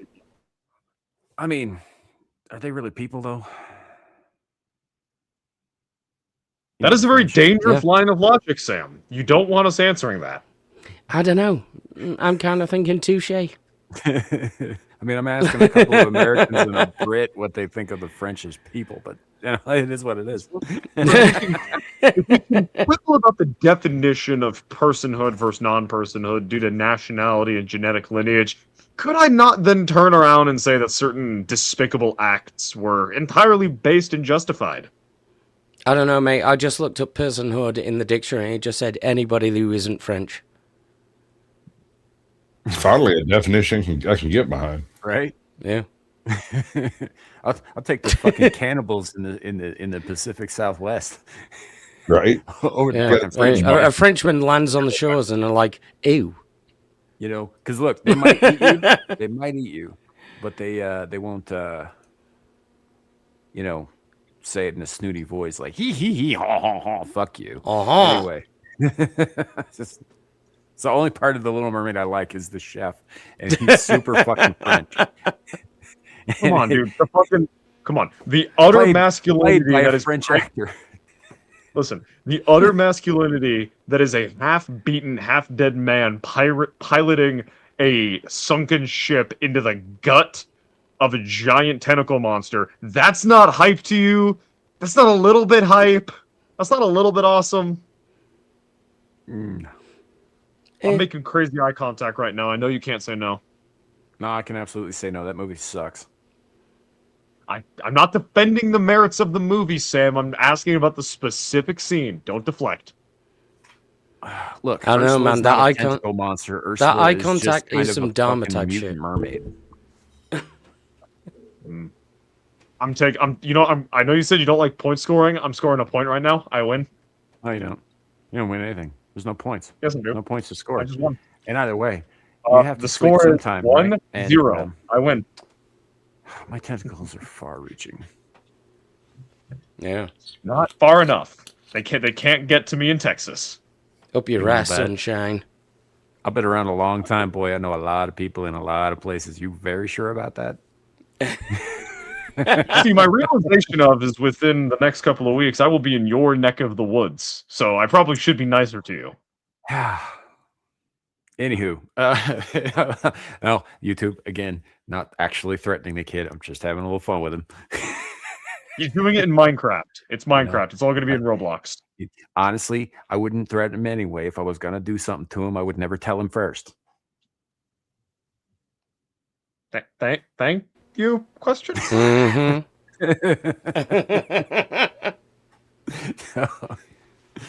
Anywho,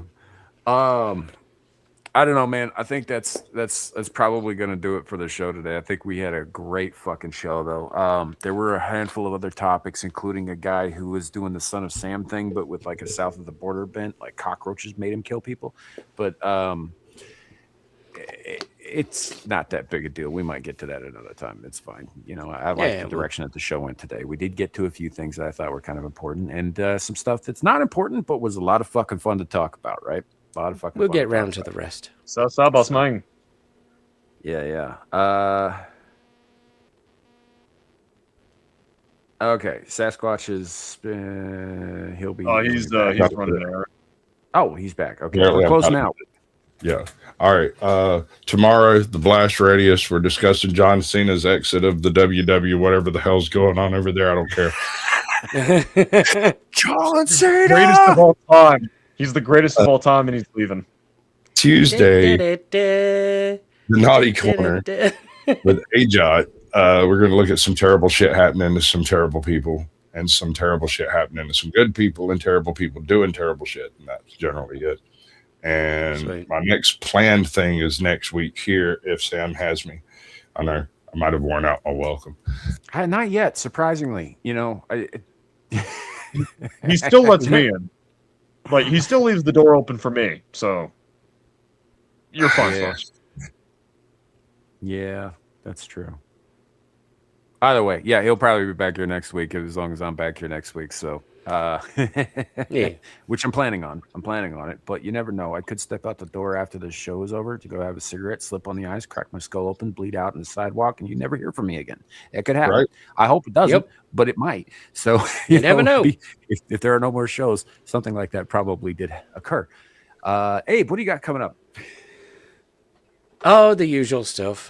Just find me everywhere. Abe's going to get you. Check out my X. It's probably going to be the easiest place to find out what I'm doing. But, you know, Jack and Abe Show, Hump Day Chinwag, D Shows with Sam.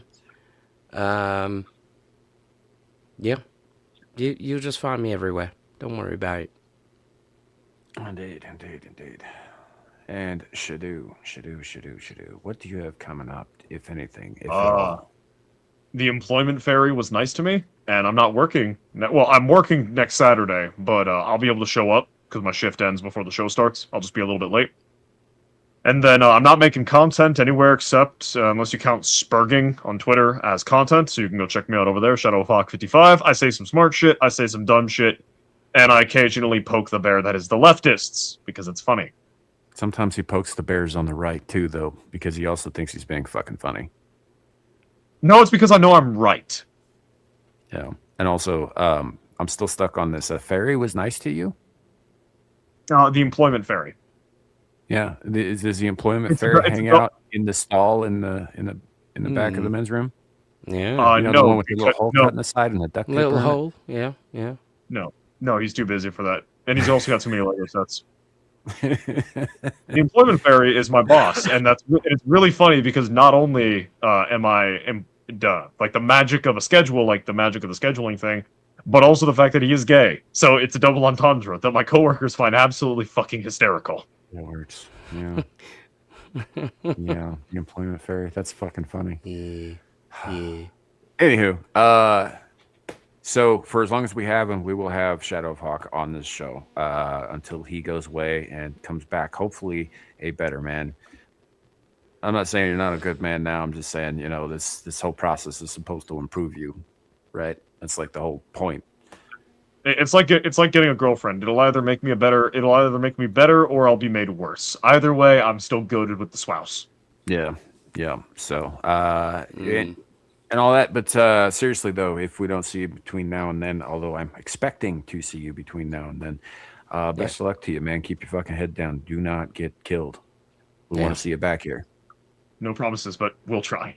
Yeah. Well, I mean, I can't promise I ain't going to get killed by the fucking sidewalk in 5 minutes. So I get it, but still. Yeah. There you go. Well, so anyhow, that leaves me. Normally on Saturday nights, we would be doing I'd be hanging out over at Amira's channel, Exiled Lioness 2. I don't see that she has anything ready to go and live just yet, but that may change. We'll see what happens. She may go live tonight. She may not. If she does, I will be over there. If she doesn't, or even if she does, it'll just be later. I will probably be trying to live stream some Sekiro, even if my internet connection for the last couple of times has been a little spotty. And then, that's pretty much the whole plan through the next week is video game stuff. Maybe a Whispering in the Dark, although it might be pushed to the week following. And then we've got Abyssal Musings on Fridays. You can find me on Beelzebub for Beelzebub on Friday nights. And more Screaming into the Void next Saturday. I will be wearing this hat throughout. So, not that matters to any of y'all. I just worked real fucking hard on getting that to sit right on the head. So I'm very proud of it. Christmas Sam. Yay. I am a little bit annoyed that the light isn't appropriately reflecting on the little poofball bit. That's because I'm not that good at this stuff. Thanks for pointing that out, Dick. You have an artist slave. Just make her fix it. Or better yet, I know a dozen people that you can just whip with a stick and they'll do it for you. Or maybe he's an eldritch god and the regular laws of physics don't apply to him. Yeah, let's go with that explanation. Anyhow. Just because there's dragons doesn't mean there need to be rich black people, okay? All right. Well, it was fun having Shadow on. We'll be closing out the rest of the show without him. Thank you all for coming. Thanks to the panel. Thanks to even the panelists who are not currently here. You can find most of their links in the description below. Anyhow, Anna expressed her regrets. She was not able to make it to the panel, as well as Gal, who I know had some stuff come up. Otherwise, she wanted to be here as well. And all that, and that would have made the Aztec conversation pretty interesting, I think. Yeah. And everybody in chat, all you guys are awesome. Thanks for hanging out. Appreciate it. One last time for the grift. Money me, money now. Same with Sasquatch. Links are, pinned wherever the fuck they are right now. I don't know. It is what it is. Yeah. Have a great night, everybody. And remember, it could always be worse. It could be raining flaming cobras. Bye.